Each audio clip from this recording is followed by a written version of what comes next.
ఒకప్పుడు డ్రింకింగ్ వాటర్గా ఉన్న మూసిని ఈరోజు అతిపెద్ద డ్రైనేజ్ కెనాల్ అంటున్నారు. ఈరోజు మనం ఇక్కడ మాట్లాడేటప్పుడు 60% హైదరాబాద్ ప్రజల మురికి నీళ్లు మూసీ నదిలో కలుస్తుంది డైరెక్ట్గా. సేవ్ మూసీ మీద చేసిన రీసెర్చ్ మొత్తంలోనే ఎన్ని షాకింగ్ థింగ్స్ మీరు అబ్జర్వ్ చేశారు? మూసీ ప్రాజెక్ట్ దగ్గరికి వెళ్తే చేపలు చనిపోయి తేలుతూ ఉంటాయి. అక్కడ మొత్తం ఇట్లా తేలుతూ ఉంటాయి. 1997 నుంచి చాలా గవర్నమెంట్స్ వచ్చాయి. ఈ మొత్తం ఇయర్స్లోని ఇంత చిన్న చేంజ్ కూడా వాళ్ళు మూసీ మీద చేయలేదు. రబ్బర్ డ్యామ్ అని అప్పుడు జేఎన్టీయూ విద్యార్థులు కట్టారు. ఆ రబ్బర్ డ్యామ్ కట్టిన కొద్ది రోజులకే మలేరియా రావడం స్టార్ట్ అయింది. అంటే వీళ్ళు చేసిన అన్ని అటర్ ఫ్లాప్లు. రుచిత్ లైఫ్లో ఎందుకు భగత్ సింగ్ అయ్యారు? ఆయన దారినే ఫాలో అవ్వాలని ఎందుకు అంత స్ట్రాంగ్గా డిసైడ్ అయ్యారు? నాకు ఆ ఇష్యూస్ కనిపిస్తున్నాయి, నాకు ఆ ఇష్యూస్ మ్యాటర్ అవుతున్నాయి, నేను ఆ ఇష్యూని ఇంకా ప్రజల వరకు తీసుకెళ్ళబోతున్నాను. అందుకని నేను భగత్ సింగ్తో ఎక్కువ రిలేట్ అవుతా. అసలు ఈ సేవ్ మూసీ అనే మూమెంట్ మీ థాట్ ఎలా పడింది? ప్రభుత్వము ప్రజలకి మూసీ పేరు మీద మోసం చేస్తుంది కాబట్టి దాన్ని ఎండగట్టడం కోసం నేను ఈరోజు ముందుకొచ్చి. ఇప్పుడు మూసీ రివర్ని పాడు చేసింది ప్రభుత్వం, ప్రజలు. ఇంత ట్యాక్స్ కలెక్ట్ చేసి వాళ్ళు చక్కగా డ్రైనేజ్ వాటర్నే ట్రీట్ చేయలేకపోతే ఏంటిది? రివర్ని క్లీన్ చేయడం అన్న ఖర్చు చాలా ఎక్కువ అవుతుందని అంటున్నారు, దాన్ని బ్యూటిఫికేషన్ చేయడం కన్నా. నదికి ఇటువైపు మరియు అటువైపు కాంక్రీట్ వేసేస్తారు. కాంక్రీట్ వేసినప్పుడు అది నది ఎట్లయితుంది? మాటలే కానీ చేతలు ఏవి జరగకపోతే మూసీ రివర్ డెడ్ అయిపోవడానికి ఎన్ని ఇయర్స్ పట్టచ్చు? ఒక్కసారి రివర్ ఫ్రంట్ వస్తే ఆడున్న మొత్తం ఈకాలజీ కంప్లీట్గా. మూసీ రివర్ని చంపకూడదు.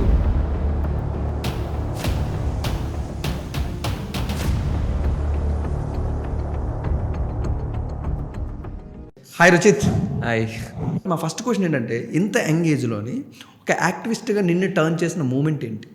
నాకు అంటే ఇప్పటి వరకు చాలా టర్నింగ్ పాయింట్స్ ఉన్నాయి, కానీ నాకు నా లైఫ్లో మోస్ట్ ఇంపార్టెంట్ టర్నింగ్ పాయింట్ అంటే 2024 మార్చ్ అనుకుంటా. 2024 మార్చ్ మంత్, నాకు తెలిసి 2024 March 23 okay. I was in Joshimath. నేను ఉత్తరాఖండ్లో ఉండే. నేను ఉత్తరాఖండ్లో ఉన్నప్పుడు అక్కడ అతుల్ సతీజీ అని ఒక యాక్టివిస్ట్ ఉంటాడు. He's very close friend of me and I admire his work very much. అయితే అక్కడ జోషిమఠ్లో ఏమైందంటే ఆడ ఏంటి ఒక పెద్ద పెద్ద డ్యామ్స్ రావడం వల్ల, పెద్ద ఏంటి పవర్ ప్రాజెక్ట్స్ రావడం వల్ల అది మౌంటైన్ ఇలాకా. అక్కడనే మొత్తము ఇప్పుడు మన కేదార్నాథ్, బద్రీనాథ్ ఉంటుంది కదా, అవన్నీ అక్కడనే ఉంటాయి ఉత్తరాఖండ్లో. ఆ జోషిమఠ్ నుంచి చాలా దగ్గరలో ఉంటాయి. సో ఇది కూడా ఒక హిల్లీ ఏరియా ప్లస్ ఒక హై పీక్లో ఉన్న ఏరియా జోషిమఠ్ అనే ప్లేస్. కింద ఆ మౌంటైన్ కింద ఈ పవర్ ప్రాజెక్టు రావడం వల్ల ఏం జరిగిందంటే ఆ మొత్తం ల్యాండ్ సబ్సిడెన్స్ అనేది జరగడం స్టార్ట్ అయింది. ఈ జోషిమఠ్ అనే సిటీ ఏమో లూజ్ సాయిల్ మీద కట్టున్నారు. సో దానివల్ల ఏమైందంటే కింద పవర్ ప్రాజెక్టులు కట్టడం వల్ల పెద్ద శబ్దాలు వస్తాయి, చాలా కన్స్ట్రక్షన్ జరుగుతుంది, వాటర్ ప్రెషర్ వస్తుంది. ఇవన్నీ ఉండడం వల్ల ఏమైందంటే ఆ ల్యాండ్ ఏదైతుందో ఆ ల్యాండ్ మొత్తము సబ్సిడెన్స్ అయింది. అంటే భూమి మొత్తం కుంగిపోయింది, లోపలికి వెళ్ళిపోయింది, బిల్డింగ్లు కూలిపోయినాయి, అన్నీ అయిపోయింది. సో దానికి మేము 2023 నుంచే దాని గురించి వర్క్ చేస్తున్నాం. So I always wanted to go to Joshimath. అంటే మేము ఆన్లైన్లో వర్క్ సపోర్ట్ ఇచ్చినాము, హైదరాబాద్లో ప్రొటెక్ట్ చేసినాం జోషిమఠ్ గురించి, ఇదంతా చేసినాము. సో ఎప్పుడో ఒకసారి వెళ్ళాలని అనుకున్నా. అప్పుడు ఉత్తరాఖండ్కి వెళ్ళి ఒక 10 days అక్కడ ఉన్నప్పుడు మార్చ్ 23 ఆ రోజు భగత్ సింగ్ని ఉరి తీసిన రోజు ఆ రోజు. సో ఆ రోజు I was in Joshimath and Atul Satiji and we were all there. So నేను భగత్ సింగ్ బుక్స్ని ముందు నుంచే చదివినా, కానీ అతుల్ సతీతోని కన్వర్జేషన్ చేస్తున్నప్పుడు one time what he told is, Ruchit you have jail diary, Bhagat Singh ఒక జైల్ డైరీ అని ఒక బుక్ ఉంటుంది. భగత్ సింగ్ ఒరిజినల్గా చనిపోయే ముందు ఏమేమి రాసుకున్నాడు అనేది ఆ బుక్లో పబ్లిష్ చేసిండ్రు. లెఫ్ట్ వర్డ్ అనే ఒక బుక్ వాళ్ళు. ఆ పబ్లికేషన్ది, రుచిత్ నీ దగ్గర బుక్ ఉంది కదా, ఆ బుక్ తీయి, నీకు ఒక ఇంట్రెస్టింగ్ విషయం చెప్తా అని అన్నాడు. ఆ రోజు భగత్ సింగ్ చనిపోయిన రోజు. తీస్తే చూస్తున్నాం, ఇట్లానే చెప్తున్నాం. ఆయన ఒక పేజ్ నెంబర్ చెప్పిండు, చూసిన. అయితే it is a letter that Bhagat Singh wrote to his father. అంటే భగత్ సింగ్ వాళ్ళ ఫాదర్కి జైల్లో ఉన్నప్పుడు ఒక లెటర్ రాసిండు. ఆ లెటర్లు ఏమని రాసిండంటే, ఐఎమ్ అషేమ్డ్, అంటే నేను సిగ్గుపడుతున్నా మీరు ఇట్లాంటి యాక్షన్ తీసుకున్నందుకు, మీరు నా నాన్న అయ్యుండి ఇంత పొలిటికల్లీ వీక్ ఎట్లుంటారు అని భగత్ సింగ్ వాళ్ళ నాన్నకు రాసిండు. భగత్ సింగ్ని ఉరిదీస్తామని కోర్టులు డిసైడ్ చేసినాయి. అంటే భగత్ సింగ్ని జైల్లోనే ఉంచుతామని కోర్టులు డిసైడ్ చేసినాయి. భగత్ సింగ్ ఆ లెటర్లో ఎందుకు అట్లా మాట అంటాడంటే, భగత్ సింగ్ని జైల్లో వేసిన దాని తర్వాత భగత్ సింగ్ కంప్లీట్లీ షేకెన్ అయిపోతాడు. ఇంకా భగత్ సింగ్ ఫ్యామిలీ ఎక్కువ స్ట్రెస్లో ఉంటుంది. ఏమని ఈయన మా బిడ్డ ఈయనని తీసుకురావాలి, జల్దీ బయటికి తీసుకురావాలని వాళ్ళు రకరకాల ప్రయత్నాలు చేస్తూ ఉంటారు. కానీ భగత్ సింగ్ జైల్లో ఉండి చాలా ఫర్మ్గా, అంటే చాలా స్ట్రాంగ్గా డిసైడ్ అవుతాడు ఏమనంటే అస్సలు ఈ లార్జర్ కాజ్ కోసం, దేశంకి ఫ్రీడమ్ తీసుకురావాలని చెప్పేసి ఆయన జైల్లోనే ఉండాలని డిసైడ్ అవుతాడు. డిసైడ్ అయిపోయి ఆయన లోపల ఉంటాడు. కానీ వీళ్ళ నాన్న ఏం చేస్తాడంటే బ్రిటిష్ సర్కార్కి ప్లీజ్ అంటే రిక్వెస్ట్లు పెట్టడం స్టార్ట్ చేస్తాడు. ఆ రిక్వెస్ట్కి అగేన్స్ట్గా భగత్ సింగ్ జైల్లో నుంచి లెటర్ రాస్తాడు. నేను ఇంత వీక్ అనుకోలేదు, నీకు ఇంత పొలిటికల్ అండర్స్టాండింగ్ లేదా, అసలు నువ్వెవరు, నేను జైల్లోకి వెళ్ళింది నా ఓన్ డిసిషన్ వల్ల, హెచ్ఎస్ఆర్ఏ అని హిందుస్థాన్ సోషలిస్ట్ రిపబ్లిక్ అసోసియేషన్ తరపున మేము తీసుకున్న డిసిషన్ వల్ల నేను ఈరోజు జైల్లో ఉన్నా. అసలు నువ్వు మాతో చర్చించకుండా నా తరపున నువ్వెట్లా లెటర్ రాస్తావు అని చాలా పవర్ఫుల్ లెటర్ భగత్ సింగ్ రాసిండు వాళ్ళ ఫాదర్కి. అది చదివినప్పుడు మై బ్లడ్ బాయిల్డ్. ఈ రోజుకి నేను అదే స్పిరిట్ వల్ల, అంటే ఆ లెటర్ నన్ను రిమైండ్ చేస్తూ ఉంటుంది. ఎంత కష్టపడి మనం ఈ దేశాన్ని నిర్మించుకున్నాం, ఎంత కష్టపడి ఈ రాష్ట్రాన్ని నిర్మించుకున్నాం. సో అవి నాకు అట్లాంటి ఇన్సిడెంట్స్, చాలామంది చేసిన కాంట్రిబ్యూషన్స్ నాకు ఈరోజు చాలా ఇంట్రెస్టింగ్ అనిపిస్తాయి, ఇంకా ఇన్స్పైరింగ్ అనిపిస్తాయి. సో అట్లా చాలామంది యువత సిద్ధంగా ఉన్నారు. ఏంటి ప్రజల ఇష్యూస్ గురించి అడ్రస్ చేయాలి, మా హక్కుల గురించి మేము పోరాడాలి, కరప్షన్కి విరుద్ధంగా మాట్లాడాలి, ఇవన్నీ మాట్లాడాలని అనుకుంటారు. కానీ సమాజం వాళ్ళని ముందుకు రానివ్వదు, సమాజంలో ఉన్న పరిస్థితులు వాళ్ళని ముందుకు రానివ్వదు. యువత ఏదన్నా ప్రశ్నిస్తే చాలు, ఏం రా జర్నలిస్ట్ అనుకుంటున్నావా అని అనుకుంటారు. ఇట్లనే మాట్లాడతారు కదా, ఏం న్యూస్ ఛానల్ నడిపిస్తున్నావా, ఎందుకు పెడుతున్నావు ఇవన్నీ, పొలిటికల్ ఇష్యూస్ గురించి నీకెందుకు, నువ్వేమైనా జర్నలిస్ట్వా, లేకపోతే ఏంటి. కొంతమంది అయితే ఆర్ యూ క్రేజీ, అంటే నీకేమైనా పిచ్చి వచ్చిందా, ఎందుకు ఇట్లా చేస్తున్నావు. ఇట్లాంటి సోషల్ కండిషనింగ్ వల్లనే చాలామంది యువత ముందుకు రావట్లేరు. లేకపోతే భారతదేశంలో ఆ కలెక్టివ్ మెమొరీ ఇంకా ఉంది. అంటే భారతదేశ ప్రజల్లో భగత్ సింగ్ ఇంకా ఉన్నాడు, సుభాష్ చంద్రబోస్ ఇంకా ఉన్నాడు. సో యువత దగ్గర ఆ కాన్షియస్నెస్ ఉంది నేను చూసినంత వరకు. అండ్ వాళ్ళు కొట్లాడడానికి, వాళ్ళ హక్కుల గురించి పోరాడడానికి సిద్ధంగా ఉన్నారు. గ్రేట్. బట్ ఒక నార్మల్గా ఒక హ్యూమన్గా మన లైఫ్లో ఏదో ఒక సిచ్యువేషన్లో ఎవరో ఒకరిని ఇన్స్పైర్ అవ్వడం కానీ, ఏదో ఒక సిచ్యువేషన్లో ఎవరో ఒకరిని ఇన్ఫ్లుయెన్స్ అవ్వడం కానీ మనం చేస్తూ ఉంటాం. అవును, ఒక్కొక్కరి లైఫ్లో ఒక్కొక్కలా ఉండొచ్చు, వాళ్ళ సిచ్యువేషన్స్, కండిషన్స్ బట్టి. బట్ రుచిత్ లైఫ్లో ఎందుకు భగత్ సింగ్ అయ్యారు, ఆయన దారినే ఫాలో అవ్వాలని ఎందుకు అంత స్ట్రాంగ్గా డిసైడ్ అయ్యారు? లేదు, ఒకటి అంటే నేను లిటరలీ డిఫికల్ట్ టైమ్స్లో నేను మేకప్ ఏదో క్రియేట్ చేయట్లేదు. నాకు డిఫికల్ట్ టైమ్స్లో ఎప్పుడైతే యాక్టివిజంలో కూడా చాలా హర్డిల్స్ ఉంటాయి. యాక్టివిజంలో పీపుల్స్ ఇష్యూస్ అడ్రస్ చేసేటప్పుడు కూడా చాలా హర్డిల్స్ ఉంటాయి. ఫ్యామిలీ నుంచి సొసైటీ నుంచి, వర్కింగ్ గ్రూప్స్లోనే చాలా హర్డిల్స్ ఉంటాయి. పొలిటీషియన్స్ అంటే వాటిని పట్టించుకోం, అవన్నీ ముందే తెలుసు. కానీ ఇవి తెలియదు కదా, ఫ్యామిలీలో కూడా హర్డిల్స్ ఉంటాయి, వర్క్ చేసేటప్పుడు ఇంటర్నల్ గ్రూప్స్లో కూడా హర్డిల్స్ ఉంటాయి అని తెలియదు. ఇవన్నిటిని ఫేస్ చేస్తున్నప్పుడు ఒక ఫేజ్లో ఏమవుతుందంటే యూ ఫీల్ సో డ్రైన్డ్, అంటే ఎనర్జీ మొత్తం క్షీణించిపోతుంది. అట్లాంటి టైమ్స్లో I read Bhagat Singh's letters, Bhagat Singh వాళ్ళ డాడీకి రాసిన లెటర్స్. భగత్ సింగ్ ఒక ఎస్సే రాసిండు యువతకి, ఇండియన్ యూత్కి ఒక లెటర్ రాసిండు. మీరు ప్యాషనేట్ ఉండాలి, మీరు ఒకవేళ దేశం భవిష్యత్తు మార్చాలని అనుకుంటే మీరు అన్నిటినీ వదిలేయాలి, మీరేంటి ఇమోషన్స్ని వదిలేయాలి, వీటినన్నింటినీ వదిలేయాలి అని చెప్పేసి ఇప్పటికీ వెబ్సైట్లో ఉంటుంది. భగత్ సింగ్ ఒక ఆర్కైవ్ వెబ్సైట్ ఉంటుంది, దాంట్లో ఇప్పటికీ ఉంటుంది.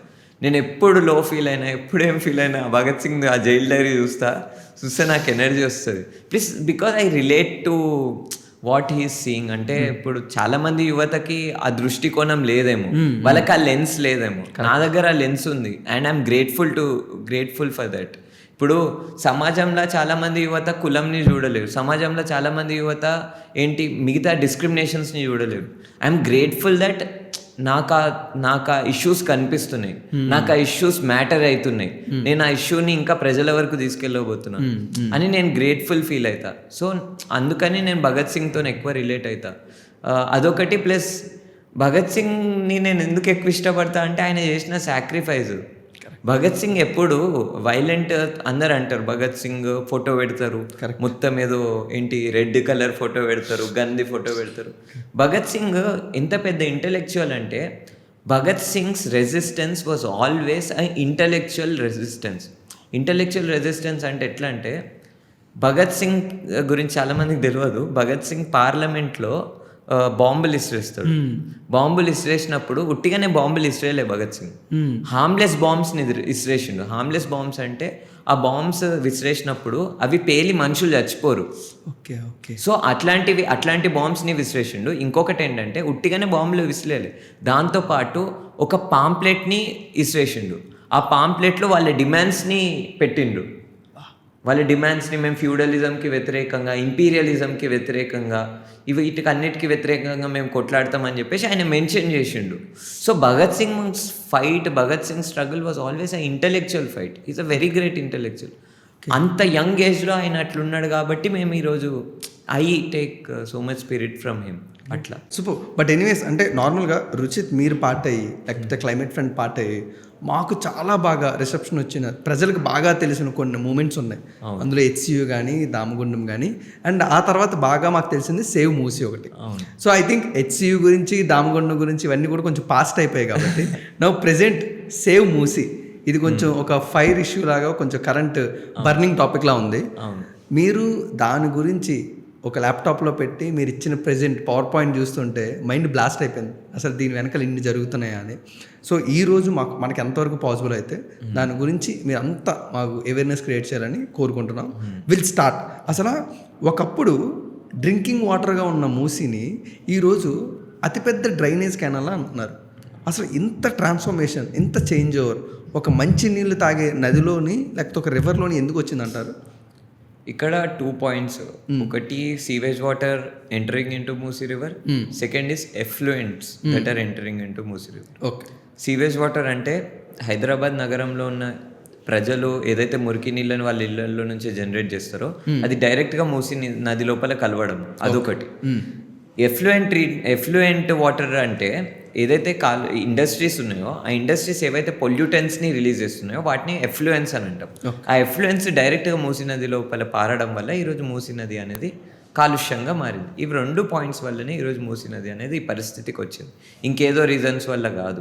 సాలిడ్ వేస్ట్ గురించి కొంతమంది మాట్లాడతారు. సాలిడ్ వేస్ట్ అంటే ఏం లేదు, ప్లాస్టిక్ లేకపోతే పూలు వేయడము, అక్కడి నుంచి వెళ్తుంటే కొంతమంది పూలు వేస్తున్నారు, వీళ్ళకి కామన్ సెన్స్ లేదు, వీళ్ళకి సివిక్ సెన్స్ లేదు, ఇట్లా మాట్లాడతారు కదా. అది చాలా మైనర్, అంటే అది చాలా మైనర్ అంటే మైనర్, అసలు 0.00% ఎఫెక్ట్ చేస్తుంది మూసీ రివర్ని. అత్యంతంగా మోస్ట్ ఎఫెక్ట్ చేసేది మూసీ రివర్ని అంటే sewage water entering and effluent treatment. ఇవి 2 ఎంటర్ కావడానికి కారణం ఏంటంటే lack of seriousness on rivers. అంటే ఇది కేవలం మూసీ రివర్లోనే కాదు, దేశవ్యాప్తంగా ఇండియాలో అన్ని నదులపైన ఇదే ప్రాబ్లమ్ని మనం చూస్తున్నాము. ఏంటంటే ఇప్పుడు వీళ్ళు యాక్షన్స్ కూడా తీసుకున్నారు. చంద్రబాబు నాయుడు యాక్షన్ తీసుకున్నాడు 1998లో. ఆయన తీసుకున్న యాక్షన్ ఏముండే, మూసీ నదిని కాపాడాలనుకుంటేనా? కాదు, మూసీ నది తీరాన ఇటువైపు మరియు ఇటు 2 వైపులు 2 sides of the river bed they wanted to concretize, beautify చేయాలనుకోడు. ఏదైతే నది చనిపోయిందో, ఏదైతే నది నీళ్లు కాలుష్యం అయిపోయి రక్తం లెక్క పారుతుందో ఆ నది నీళ్ళని శుభ్రం చేయాలి, కానీ ఆ నది చుట్టుపక్కలను సుందరీకరణ చేస్తే ఏమొస్తుంది? సో అంటే lack of interest on treating the water, lack of interest on looking at a river like a river. అంటే నదిని నది లెక్క చూడకపోవడం వల్ల, నదిని నది లెక్క చూసి ఆ నీళ్ళని శుభ్రం చేసే ఆలోచన లేకపోవడం వల్ల ఈరోజు ఈ పరిస్థితి వచ్చింది. సో ఇది ఒక పాయింట్. ఈరోజు మనం ఇక్కడ మాట్లాడుతున్నామా, ఈరోజు మనం ఇక్కడ మాట్లాడేటప్పుడు 60% హైదరాబాద్ ప్రజల మురికి నీళ్ళు మూసీ నదిలో కలుస్తుంది డైరెక్ట్గా. ఓన్లీ 40% ఓన్లీ 40% హైదరాబాద్ ప్రజల మురికి నీళ్ళు అనేది ట్రీట్ అవుతుంది, మిగతా 60% అనేది డైరెక్ట్గా ఫ్లో అవుతుంది మూసీ నది లోపల. HWSSB Hyderabad water and sewage supply board ఏదైతుందో వాళ్ళ బాధ్యత ఏంటి? సీవేజ్ వాటర్ని ట్రీట్ చేయడం కదా. సీవేజ్ వాటర్ ఏదైతే క్యానల్స్ ఉంటాయో వాటిని ప్రాపర్గా ఛానలైజ్ చేయడం కదా. మరి వాళ్ళు ఎక్కడున్నారు? గ్రేటర్ హైదరాబాద్ మున్సిపల్ కార్పొరేషన్ ఎక్కడుంది? ఇరిగేషన్ డిపార్ట్మెంట్ ఏం చేస్తుంది? ఎన్వైరన్మెంట్ డిపార్ట్మెంట్ ఏం చేస్తుంది? సో ఇట్లా ఇవన్నీ డిపార్ట్మెంట్స్లో ఒకటేంటంటే పర్యావరణం మీద ఎటువంటి పట్టింపు లేకపోవడం వల్ల నదిని నది లెక్క చూడకుండా ఏముందిరా భయ్, ఇది మన కన్సర్న్ కాదు అని అనుకోవడం వల్లనే ఈరోజు ఈ పరిస్థితి వచ్చింది. ఓకే. ఇప్పుడు నాకు ఎప్పుడు ఒక పెద్ద క్వశ్చన్ అంటే, ఇప్పుడు మూసీ రివర్ని పాడు చేసింది ప్రభుత్వమా ప్రజల? ప్రభుత్వమే. ఇప్పుడు నేను ఈ మాట ఎందుకు అంటా అంటే, ఇప్పుడు వినయ్ భాయ్ మీరు ఉన్నారు, మీరు ఇప్పుడు for example let's say you are staying at Chaderghat. Okay. చాదర్ఘాట్లో మీ ఇల్లు ఉంది. మీరు చాదర్ఘాట్లో లాస్ట్ 30 years నుంచి ఉంటున్నారు. 30 కాదు 50 years నుంచి ఉంటున్నారు అనుకుందాం. 50 years నుంచి మీరు అక్కడ ఉన్నప్పుడు గ్రేటర్ హైదరాబాద్ మున్సిపల్ కార్పొరేషన్ బాధ్యతన శానిటేషన్ ఏదైతే ఆ ఇల్లు మీ ఇంటి నుంచి ఏదైతే మురికి నీళ్ళు వస్తున్నాయో ఆ మురికి నీళ్ళని మూసీ నది లోపల మీరే గడ్డపార పెట్టుకొని పంపిస్తున్నారా మూసీ నది లోపల? లేదు. ఎవరు పంపిస్తున్నారు? ప్రతి ఇంటికి డ్రైనేజ్ ఉండాలి కదా, డ్రైనేజ్ సిస్టమ్ ప్రతి ఇంటికి ఉండాలి. ఆ బాధ్యత ఎవరిది? గ్రేటర్ హైదరాబాద్ మున్సిపల్ కార్పొరేషన్ది మరియు హెచ్డబ్ల్యూఎస్ఎస్బిది. మరి ఆ డ్రైనేజ్ని లేడికి పోతున్నాయి అనేది ఎవరు డిసైడ్ చేయాలి? వాళ్ళే డిసైడ్ చేయాలి. మీరు ట్యాక్స్ కడుతున్నారు. ఇప్పుడు మీరు ఇప్పుడు రేపు ఎప్పుడైనా పెళ్ళి అయితే మీకు పిల్లలు పడితే వాళ్ళ షార్ప్నర్ మీద కూడా ఈరోజు ట్యాక్స్ వేస్తున్నారు, ఐస్ క్రీమ్ మీద కూడా ఈరోజు ట్యాక్స్ వేస్తున్నారు. ఆ ట్యాక్స్ పైసలతో ఇంత ట్యాక్స్ కలెక్ట్ చేసి వాళ్ళు చక్కగా డ్రైనేజ్ వాటర్నే ట్రీట్ చేయలేకపోతే ఏంటిది? సో మూసీ నది పొల్యూషన్కి కారణము మురికి నీళ్లు పారడము మరియు కాలుష్య వ్యర్థాలు పారడము. ఇవి రెండింటిని మేనేజ్ చేయడానికి మన దగ్గర డిపార్ట్మెంట్లు ఉన్నాయి, సపరేట్ డిపార్ట్మెంట్లు ఉన్నాయి. ఆ డిపార్ట్మెంట్లు వాటి పనిని వాళ్ళు సక్రమంగా పాటించకపోవడం వల్ల ఇది జరిగింది. ప్రజలు దాంట్లో ఏడా స్టేక్ హోల్డర్స్. ఇప్పుడు మీరున్నారు, మీ చాదర్ఘాట్లో ఉన్న ప్రజలు లో వేజ్ వర్కర్స్ అన్న. ఇప్పుడు మీరు చూడండి, మన హైదరాబాద్ నగరం ఎవరి వల్ల క్లీన్గా ఉంటుంది? శానిటేషన్ వర్కర్స్ వల్ల ఉంటుంది. ఆ శానిటేషన్ వర్కర్స్ శివాజీనగర్ బ్రిడ్జ్ కింద ఉంటారు. శివాజీనగర్ బ్రిడ్జ్ కింద ఆ శానిటేషన్ వర్కర్స్ ఉంటారు, మన సఫాయి కర్మచారి వేస్ట్ కలెక్టర్స్ ఉంటారు. వాళ్ళు ఉండడం వల్లనే ఈరోజు హైదరాబాద్ క్లీన్గా ఉంటుంది. మీరే కాలుష్యం చేసిర్రు, మీ ఇల్లులని మీ వల్లనే మూసీ నది కాలుష్యం అవుతుందంటే ఏందది? కరెక్ట్. వాళ్ళు రోజు పొద్దున యూ విల్ నాట్ బిలీవ్ 4 గంటలకు లేచి వెళ్తారు. రోజుకి 300 రూపాయలు, రోజుకి 300 రూపాయల కోసం వాళ్ళు పొద్దున్నే లేచిపోవాలి. వాళ్ళని అన్టచబిలిటీ జరుగుతుంది వాళ్ళతో. ఇప్పటికీ అన్టచబిలిటీ ప్రాక్టీస్ అవుతుంది. ఇది మనం ఒప్పుకోవాల్సిన వాస్తవం. జరగదా? జిహెచ్ఎంసీ వర్కర్స్తోని అన్టచబిలిటీ హైదరాబాద్ ప్రజలు ప్రాక్టీస్ చేయరా? మళ్ళీ పీపుల్సే caste does not exist. Caste తన ఫామ్స్ని మార్చుకొని ప్రాక్టీస్ అవుతుంది కదా. ఈరోజు మీరు వెళ్ళండి, పెద్ద పెద్ద అపార్ట్మెంట్స్కి వెళ్ళండి, లిఫ్ట్ వాడొద్దంట. ర్యాపిడో డ్రైవర్స్ అంటే లిఫ్ట్ వాడొద్దంట. ఎందుకు వాడొద్దు? It is a new form of untouchability కదా. ఎందుకు ఒక వర్కర్కి నువ్వు ఎందుకు యూటిలైజ్ చేయనియట్లేవు లిఫ్ట్ని? లేకపోతే ఆయనకు ఒక సపరేట్ పాత్ ఎందుకు ఇస్తున్నావు? లోపలికి రాకు. అసలు GHMC workers are the warriors for Hyderabad. Sanitation workers are warriors for entire civilisation. వాళ్ళకి ఆ రెస్పెక్ట్ ఇవ్వకుండా, వాళ్ళకి ఆ డిగ్నిటీ ఇవ్వకుండా, వాళ్ళ రైట్స్ని కర్టైల్ చేసుకుంటూ ఈరోజు వాళ్ళ హోమ్స్ని కూడా డిస్ప్లే చేస్తారు. ఒకసారి శివాజీనగర్ బ్రిడ్జ్కి పోదాము. వాళ్ళు చిన్న చిన్న గుడిసెలలో టిన్ షటర్లలో ఉంటున్నారు. ఒక్కొక్క ఇంత రూమ్లో 10 మంది ఉంటున్నారు. వాళ్ళని మీరు కాలుష్యం చేస్తున్నారు, ఇది చేస్తున్నారని వాళ్ళ ఇల్లులను కూలుస్తారా? సుందరీకరణ. ఇప్పుడు ఎవడైతే నగరాన్ని సుందరంగా ఉంచుతున్నాడో వాడి ఇల్లుని కూల్చేసి కాంప్లెక్స్ కట్టి నువ్వు సుందరీకరణ అంటున్నావు. ఏంది ఇది? అంటే భగత్ సింగ్ సాక్రిఫైస్ చేసింది ఎందుకా? శ్రీకాంతాచారి ఆయన తగలబెట్టుకుంది ఎందుకా? ఏం మాట్లాడుతున్నాం మనం? ఎటు పోతున్నాం మనం as a society? Correct. So ఇది అంటే ప్రజలు are not accountable. It is the government that is accountable. Because ప్రజలు చాలా ఎఫర్ట్ పెట్టి మిమ్మల్ని ఎన్నుకున్నప్పుడు మీ బాధ్యత ఏంది? ప్రజలు చాలా ఎఫర్ట్ పెట్టి వాళ్ళ చెమటని దారబోసి మీకు పన్నులు చెల్లించి బ్యూరోక్రాట్లకి పైసలు ఇస్తున్నారు ప్రతి నెల. మరి వాళ్ళ బాధ్యత ఏంది? వాళ్ళ బాధ్యత ఇవన్నిటిని చూసుకోవడము. ప్రజల బాధ్యత కాదు. పారబట్టుకొని మూసీ నదిని తవ్వి ఆడ శానిటేషన్కి సపరేట్ వాళ్ళు ఎందుకు చేస్తారు? సపరేట్ అధికారులు ఉన్నారు కదా. You are responsibility to save Musi river, but you did not do it. Then face the consequences. అట్లా. అంటే ఇప్పుడు నేను ఒక లేమ్యాన్ అనుకుందాం. నేను నార్మల్గా న్యూస్ పేపర్స్ చదువుతూ ఉంటే 1997లోనే టీడీపీ గవర్నమెంట్ ట్రై చేసింది, 2005లో కాంగ్రెస్ ట్రై చేసింది, 2017లో బీఆర్ఎస్ ట్రై చేసింది, ఇప్పుడు మళ్ళీ కాంగ్రెస్ ట్రై చేస్తుంది. ఎప్పటికప్పుడు వాళ్ళ నిధులు శాంక్షన్ చేస్తాను అంటున్నారు, వాళ్ళు ఒక ప్లాన్ మన ముందుకు తీసుకొస్తా అంటున్నారు. అది ఎందుకు అప్లై అవ్వట్లేదో ఒక లేమేన్గా నాకు అర్థం అవ్వకపోవచ్చు. బట్ ఒక యాక్టివిస్ట్గా ఉన్నారు కదా, నేనేమనుకుంటాను, ప్రభుత్వం మీరు ఇప్పుడు తప్పు అన్నారు కాబట్టి, మరి అదే ప్రభుత్వం మాకు ఇప్పుడు ప్లాన్స్ వేసి మాకు ఇంత బడ్జెట్ కేటాయిస్తే ఇంత చేస్తుంది కదా, బట్ వాట్ వెంట్ రాంగ్? ఎందుకు జరగట్లేదు? 2 things went wrong. Okay. Point 1, ఇప్పుడు మీ ఇల్లు కూలగొడతా అని అంటున్నాను నేను. అప్పుడు మీరు ఏమంటారు? ఒప్పుకోరు. మళ్ళీ దాని తర్వాత ఏమంటారు, సరే ఎందుకు కూలగొడుతున్నావు, నువ్వు ఎవరు అసలు కూలగొట్టడానికి, ఎందుకు కూలగొడుతున్నావు, అవును కదా, ప్లస్ నాకేమిస్తావు. ఇప్పుడు మూసీ నది ప్రజలు ఇన్ని రోజుల నుంచి, మూసీ నదికి ఇన్ని రోజుల నుంచి ఒక ప్రాజెక్ట్, ఒక సాలిడ్ ప్రాజెక్ట్ లేకపోతే ఒక సాలిడ్ సొల్యూషన్ రాకపోవడానికి మెయిన్ కారణం కన్సల్టేషన్. కన్సల్టేషన్ అంటే ఏం లేదు, ఆడున్న ప్రజలతోని చర్చించకపోవడం. ఇప్పుడు ఈయన రేవంత్ రెడ్డి గారి ప్రభుత్వం ఉంది, వాళ్ళ ప్రభుత్వము ఏం చేస్తుంది, మూసీ రివర్ ఫ్రంట్ ప్రాజెక్ట్ అని చేస్తా అని అంటుంది. మరి Musi river front project planning ప్రాసెస్లో కానీ క్యూరేషన్ ప్రాసెస్లో కానీ ప్రజలు ఏడున్నారు? ప్రజలు అరే మీరు ఏమంటున్నారు, వీళ్ళు ఒక స్టేట్మెంట్ ఏమని అంటారు అంటే మలేరియా వస్తుంది, డెంగ్యూ వస్తుంది, సూర్యాపేట ప్రజలందరూ అతలాకుతలం అయిపోతున్నారు, చాదర్ఘాట్లు ఉన్న వాళ్ళు జీవితాలు నాశనం అయిపోతున్నాయి అని అంటారు. మరి చాదర్ఘాట్ ప్రజలతో ఒకసారి మాట్లాడాలి కదా, మీ అవసరాలేంటి, మీకు ఏ విధమైన మూసీ కావాలి, మీకు ఏ విధమైన ప్రక్షాళన కావాలి, మీకు ఏ విధమైన సుందరీకరణ కావాలి, సుందరీకరణ కావాలా వద్దా అని ప్రజలతో మాట్లాడాలి కదా. ప్రజాపాలన అన్నప్పుడు అదే కదా. అసలు ఇంకొకటి ఏంటంటే, సరే వీళ్ళు చెప్పరు, వీళ్ళు కన్సల్టేషన్ చేయరు, ప్రజలతో చర్చించరు, అసలు మీ ప్లాన్ ఏందో అది ప్రజల ముందు పెట్టాలి కదా. వీళ్ళు అసలు ప్రాజెక్ట్ కాంపోనెంట్స్ని ప్రజల ముందే పెట్టడానికి సిద్ధంగా లేరు. ఇప్పుడు ఒక ప్రాజెక్ట్ చేస్తున్నప్పుడు డీటెయిల్ ప్రాజెక్ట్ రిపోర్టో లేకపోతే మీ కాన్సెప్ట్ నోటో ఏదో ఒకటి పెట్టాలి కదా.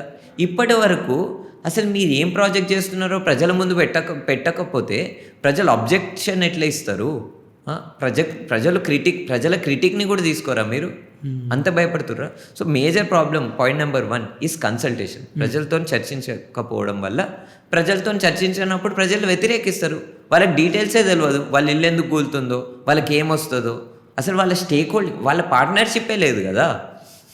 పీపుల్స్ పార్ట్నర్షిప్ ఉండాలి కదా, ఏదైనా ప్రాసెస్లో, ఏదైనా ప్రాజెక్ట్లో పీపుల్స్ పార్ట్నర్షిప్ ఉండాలి. ఏంటి నేనే వచ్చి చేస్తా అని అంటే, నువ్వెవరు?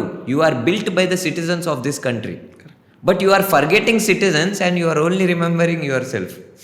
అక్కడనే ప్రాబ్లం వస్తుంది. కాబట్టి కన్సల్టేషన్ చేయకపోవడం వల్ల అది.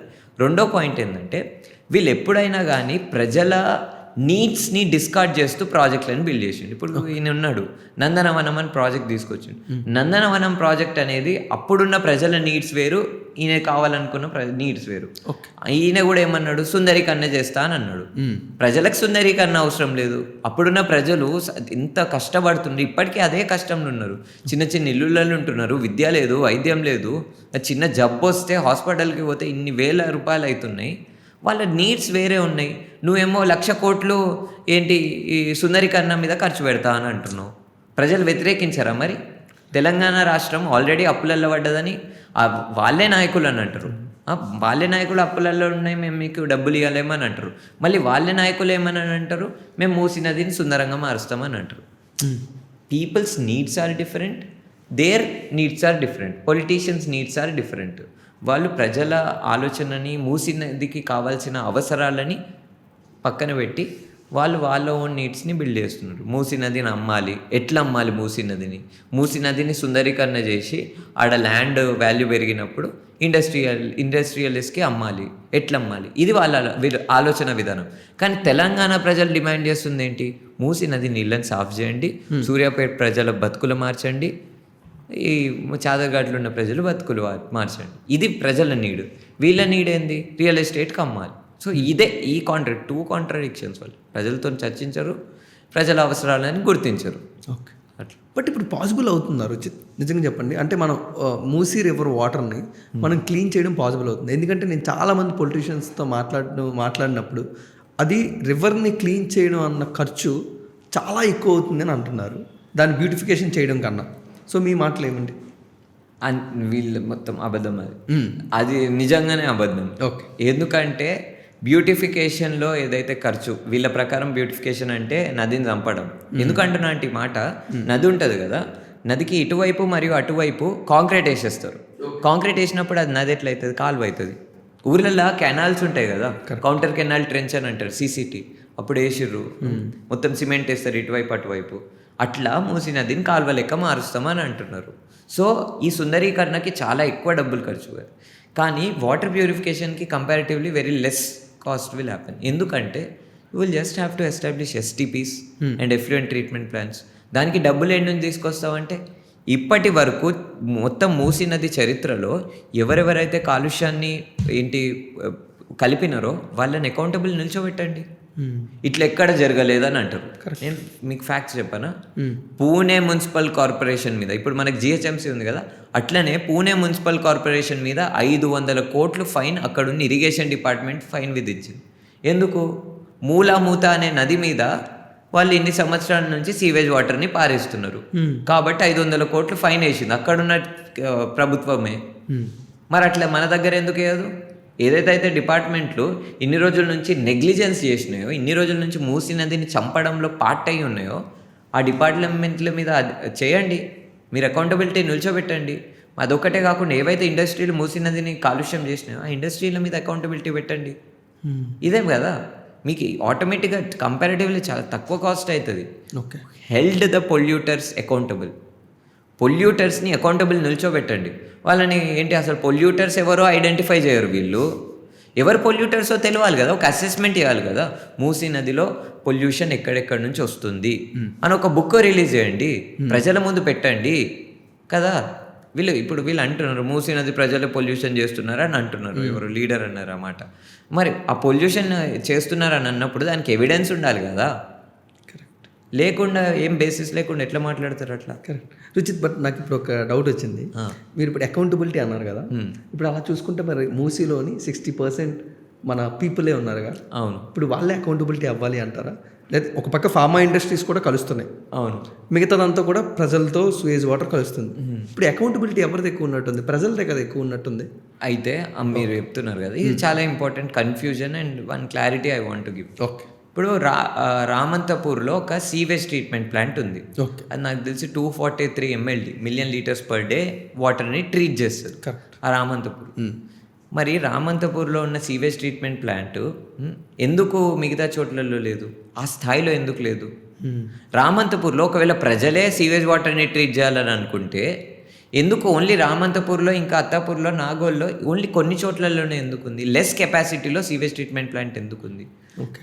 అంటే సీవేజ్ అనేది క్లియర్గా కాన్స్టిట్యూషన్లో ఇంకా స్టేట్ లిస్ట్ కాంకరెంట్ లిస్ట్ అని ఒక లిస్ట్ ఉంటుంది. దాంట్లో క్లియర్గా మెన్షన్ చేసి ఉంటుంది సీవేజ్ ఇంకా శానిటేషన్ అనేది లోకల్ బాడీస్ మేనేజ్ చేయాలి వాటిని.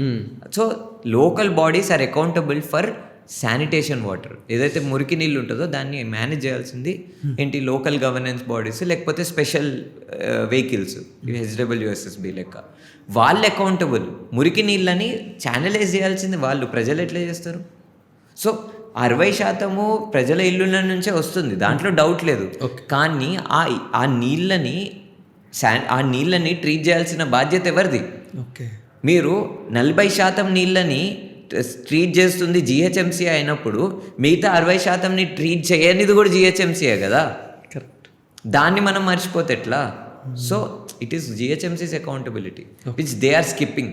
మెల్లగా దాచుకొని వెళ్ళిపోతున్నారు వాళ్ళు అకౌంటబిలిటీ నుంచి, కానీ వాళ్ళే అకౌంటబుల్ యాక్చువల్లీ. గ్రేట్. ఓకే. ఇప్పుడు నార్మల్గా గవర్నమెంట్ ఏమడుగుతుంది? మేము రివర్ ఫ్రంట్ చేసి పెడతాము మూసీ రివర్కి అంటున్నారు. యాక్టివిస్ట్ కానీ ప్రజలు కానీ అడుగుతుంది ఏంటంటే రిజర్వేట్ చేయండి అని మీరు అడుగుతున్నారు. అసలు ఈ రెండింటికి డిఫరెన్స్ ఏంటో ఒక లేమన్గా మాకు చెప్తారా?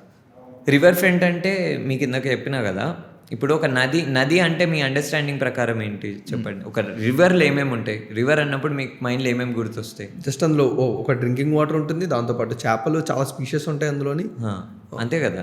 ఇప్పుడు ఫర్ ఎగ్జాంపుల్ ఆంధ్రప్రదేశ్లో బ్యాక్ వాటర్స్ ఉంటుంది, కృష్ణ బ్యాక్ వాటర్స్ అంటున్నాను, కృష్ణా డెల్టా ఉంటుంది. కృష్ణా డెల్టాలో ఆటర్స్ ఉంటాయి. ఓకే. అంటే ఆటర్స్ అనేది ఒక స్పీషీ. అట్లా చాలా రిచ్ ఈకాలజీ అక్కడ ఎగ్జిస్ట్ అవుతుంది. ఫిషింగ్ క్యాట్స్ ఉంటాయి, పెద్ద క్యాట్స్ ఉంటాయి. ఆ క్యాట్స్ ఏమో ఫిషింగ్ చేస్తుంది. ఇట్లా చాలా బ్యూటిఫుల్ ఈకాలజీ ఒక రివర్ మీద ఎగ్జిస్ట్ అవుతుంది. డెల్టా కాబట్టి చాలా రిచ్ ఈకాలజీ ఉంటుంది.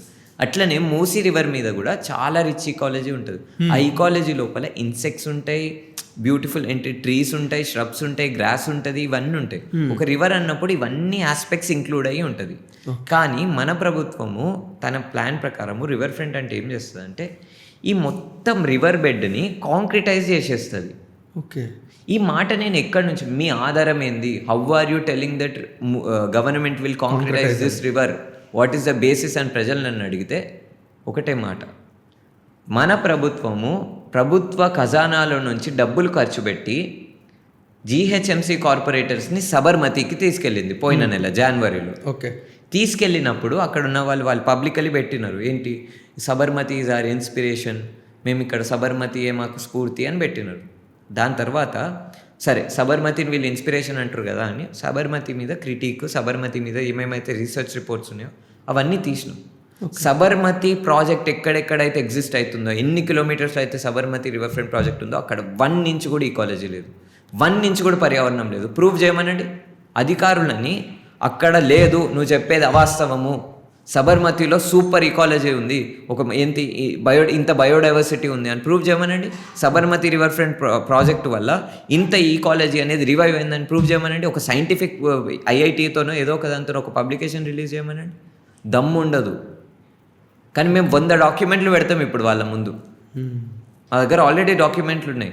సబర్మతి రివర్ ఫ్రంట్ కన్స్ట్రక్ట్ కావడం వల్ల అక్కడున్న మొత్తం రివర్ బెడ్ కాంక్రీట్తో క్లోజ్ అయిపోయినప్పుడు 7 కేళ్ళు వస్తాయి చెట్ల మీద. ఇప్పుడు ఒక సాయిల్ ఫామ్ కావాలంటే బేసిక్ జియోగ్రఫీ మనకు కూడా సైన్స్లో చెప్పిర్రు, 1 ఇంచ్ సాయిల్ ఫామ్ కావాలంటే, 1 ఇంచ్ సాయిల్ ఫామ్ కావాలంటే కొన్ని మిలియన్స్ ఆఫ్ ఇయర్స్ పడుతుంది, కొన్ని లక్షల సంవత్సరాలు అవుతుంది. వెదరింగ్ అని ఒక ప్రాసెస్ ఉంటుంది. వర్షం పడడం వల్ల రాళ్లతోని అది వాటర్ కంటిన్యూస్గా పడడం వల్ల ఆ రాక్ ఏదైతే ఉంటుందో అది బ్రేక్ అవుతుంది, చిన్న చిన్న పీసెస్గా మారుతుంది. ఇట్లా చాలా ప్రాసెస్ ఉంటుంది, కెమికల్ రియాక్షన్ ఉంటుంది. ఇవన్నీ ప్రాసెస్ జరగడం వల్ల 1 ఇంచ్ సాయిల్ ఫామ్ కావాలంటే కొన్ని మిలియన్స్ ఆఫ్ ఇయర్స్ పడుతుంది. అట్లాంటి సాయిల్ని, అట్లాంటి రిచ్ సాయిల్ని వీళ్ళు ఏం చేస్తారంటే బ్యూటిఫికేషన్ పేరు మీద కాంక్రీట్ వేసి మొత్తం క్లోజ్ చేస్తారు. ఇదా బ్యూటిఫికేషన్ అంటే? ఇదా రిజువినేషన్ అంటే? ఇక్కడ రివర్ ఫ్రంట్కి రిజువినేషన్కి తేడా ఏంటంటే, రిజువినేషన్ అంటే bringing back the original state of something. Okay.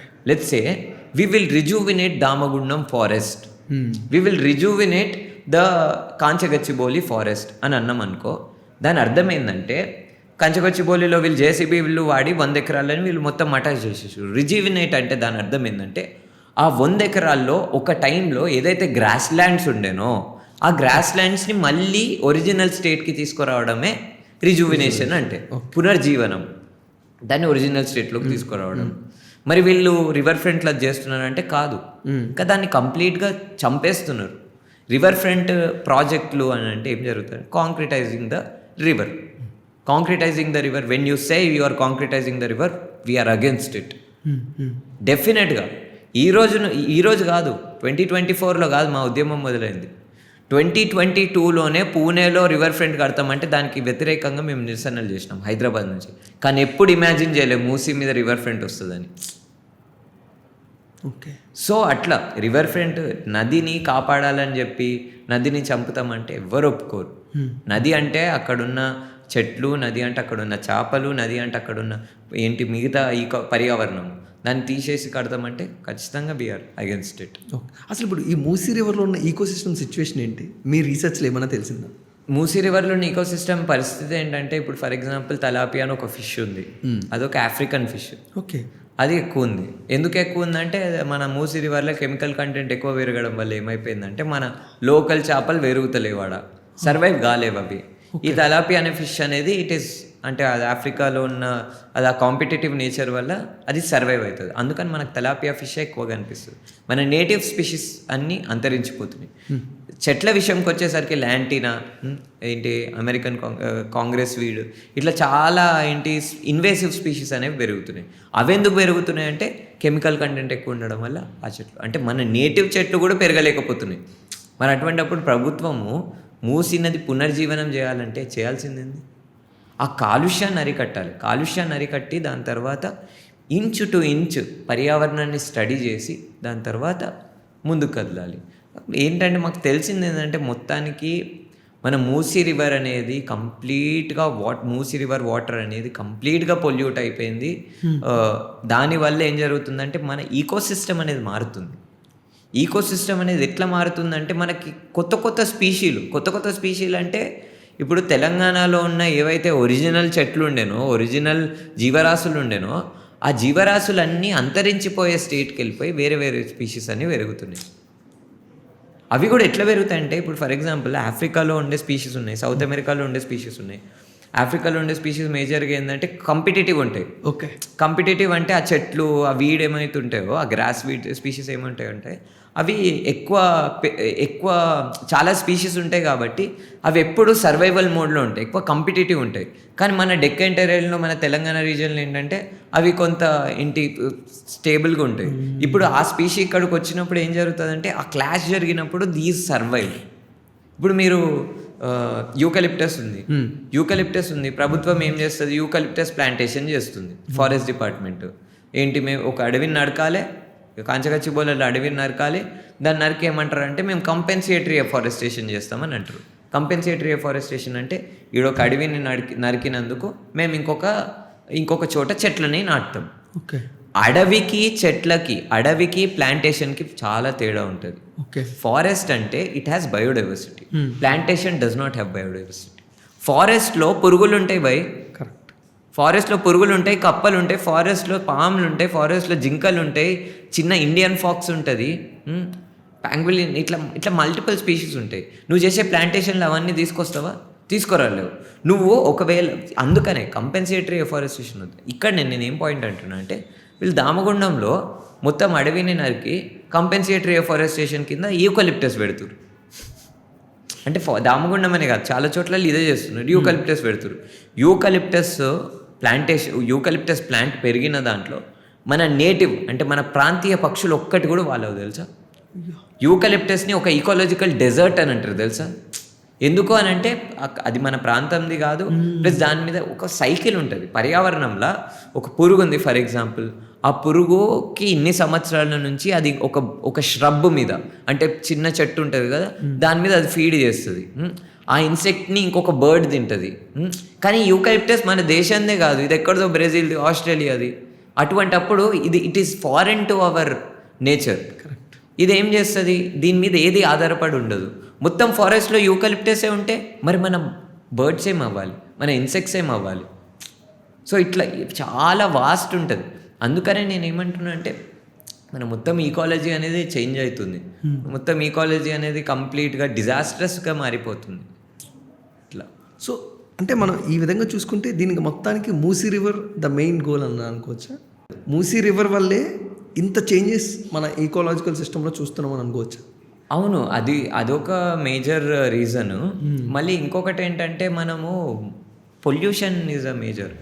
Water pollution is one major pollutant. ఎందుకంటే చేపలు కూడా సర్వైవ్ కావు, చేపలు కూడా పొల్యూటెడ్ వాటర్ ఉంటే సర్వైవ్ కావు. అందుకనే చాలా స్పీషీస్ కనిపించట్లేవు మూసీ రివర్లో. ఎందుకంటే కెమికల్ కంటెంట్ ఎక్కువ కావడం వల్ల ఈ చేపలు అనేవి సర్వైవ్ కావట్లేవు. ఒకవేళ పొల్యూషన్ ఆపింది అనుకో ప్రభుత్వం, చాలా రిచ్ బయోడైవర్సిటీని చూస్తాం మనం మూసీ రివర్లో. ఓకే. పొల్యూషన్ ఆపట్లేరు వీళ్ళు, అందుకని ఇదంతా చూస్తున్నాం. ఓకే. బట్ ఎనీవేస్ అంటే అసలు మీరు చాలా డిఫరెంట్ యాక్టివిజం చేస్తున్న మూమెంట్లోని అసలు ఈ సేవ్ మూసీ అనే మూమెంట్ మీ థాట్ ఎలా పడింది? క్లైమేట్ ఫ్రంట్ హైదరాబాద్ ఎలా స్టార్ట్ అయింది?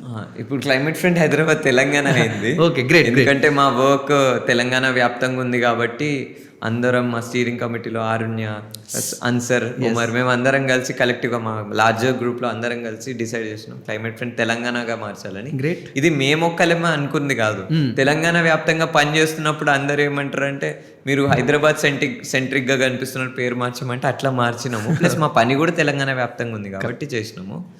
సేవ్ మూసీ మూవ్మెంట్కి వచ్చేసరికి సేవ్ మూసీ మూవ్మెంట్ ఎమర్జ్ కావడానికి మెయిన్ కారణం ఏంటంటే ప్రభుత్వము ప్రజలకి మూసీ పేరు మీద మోసం చేస్తుంది కాబట్టి దాన్ని ఎండగట్టడం కోసం మేము ఈరోజు ముందుకు వచ్చాం.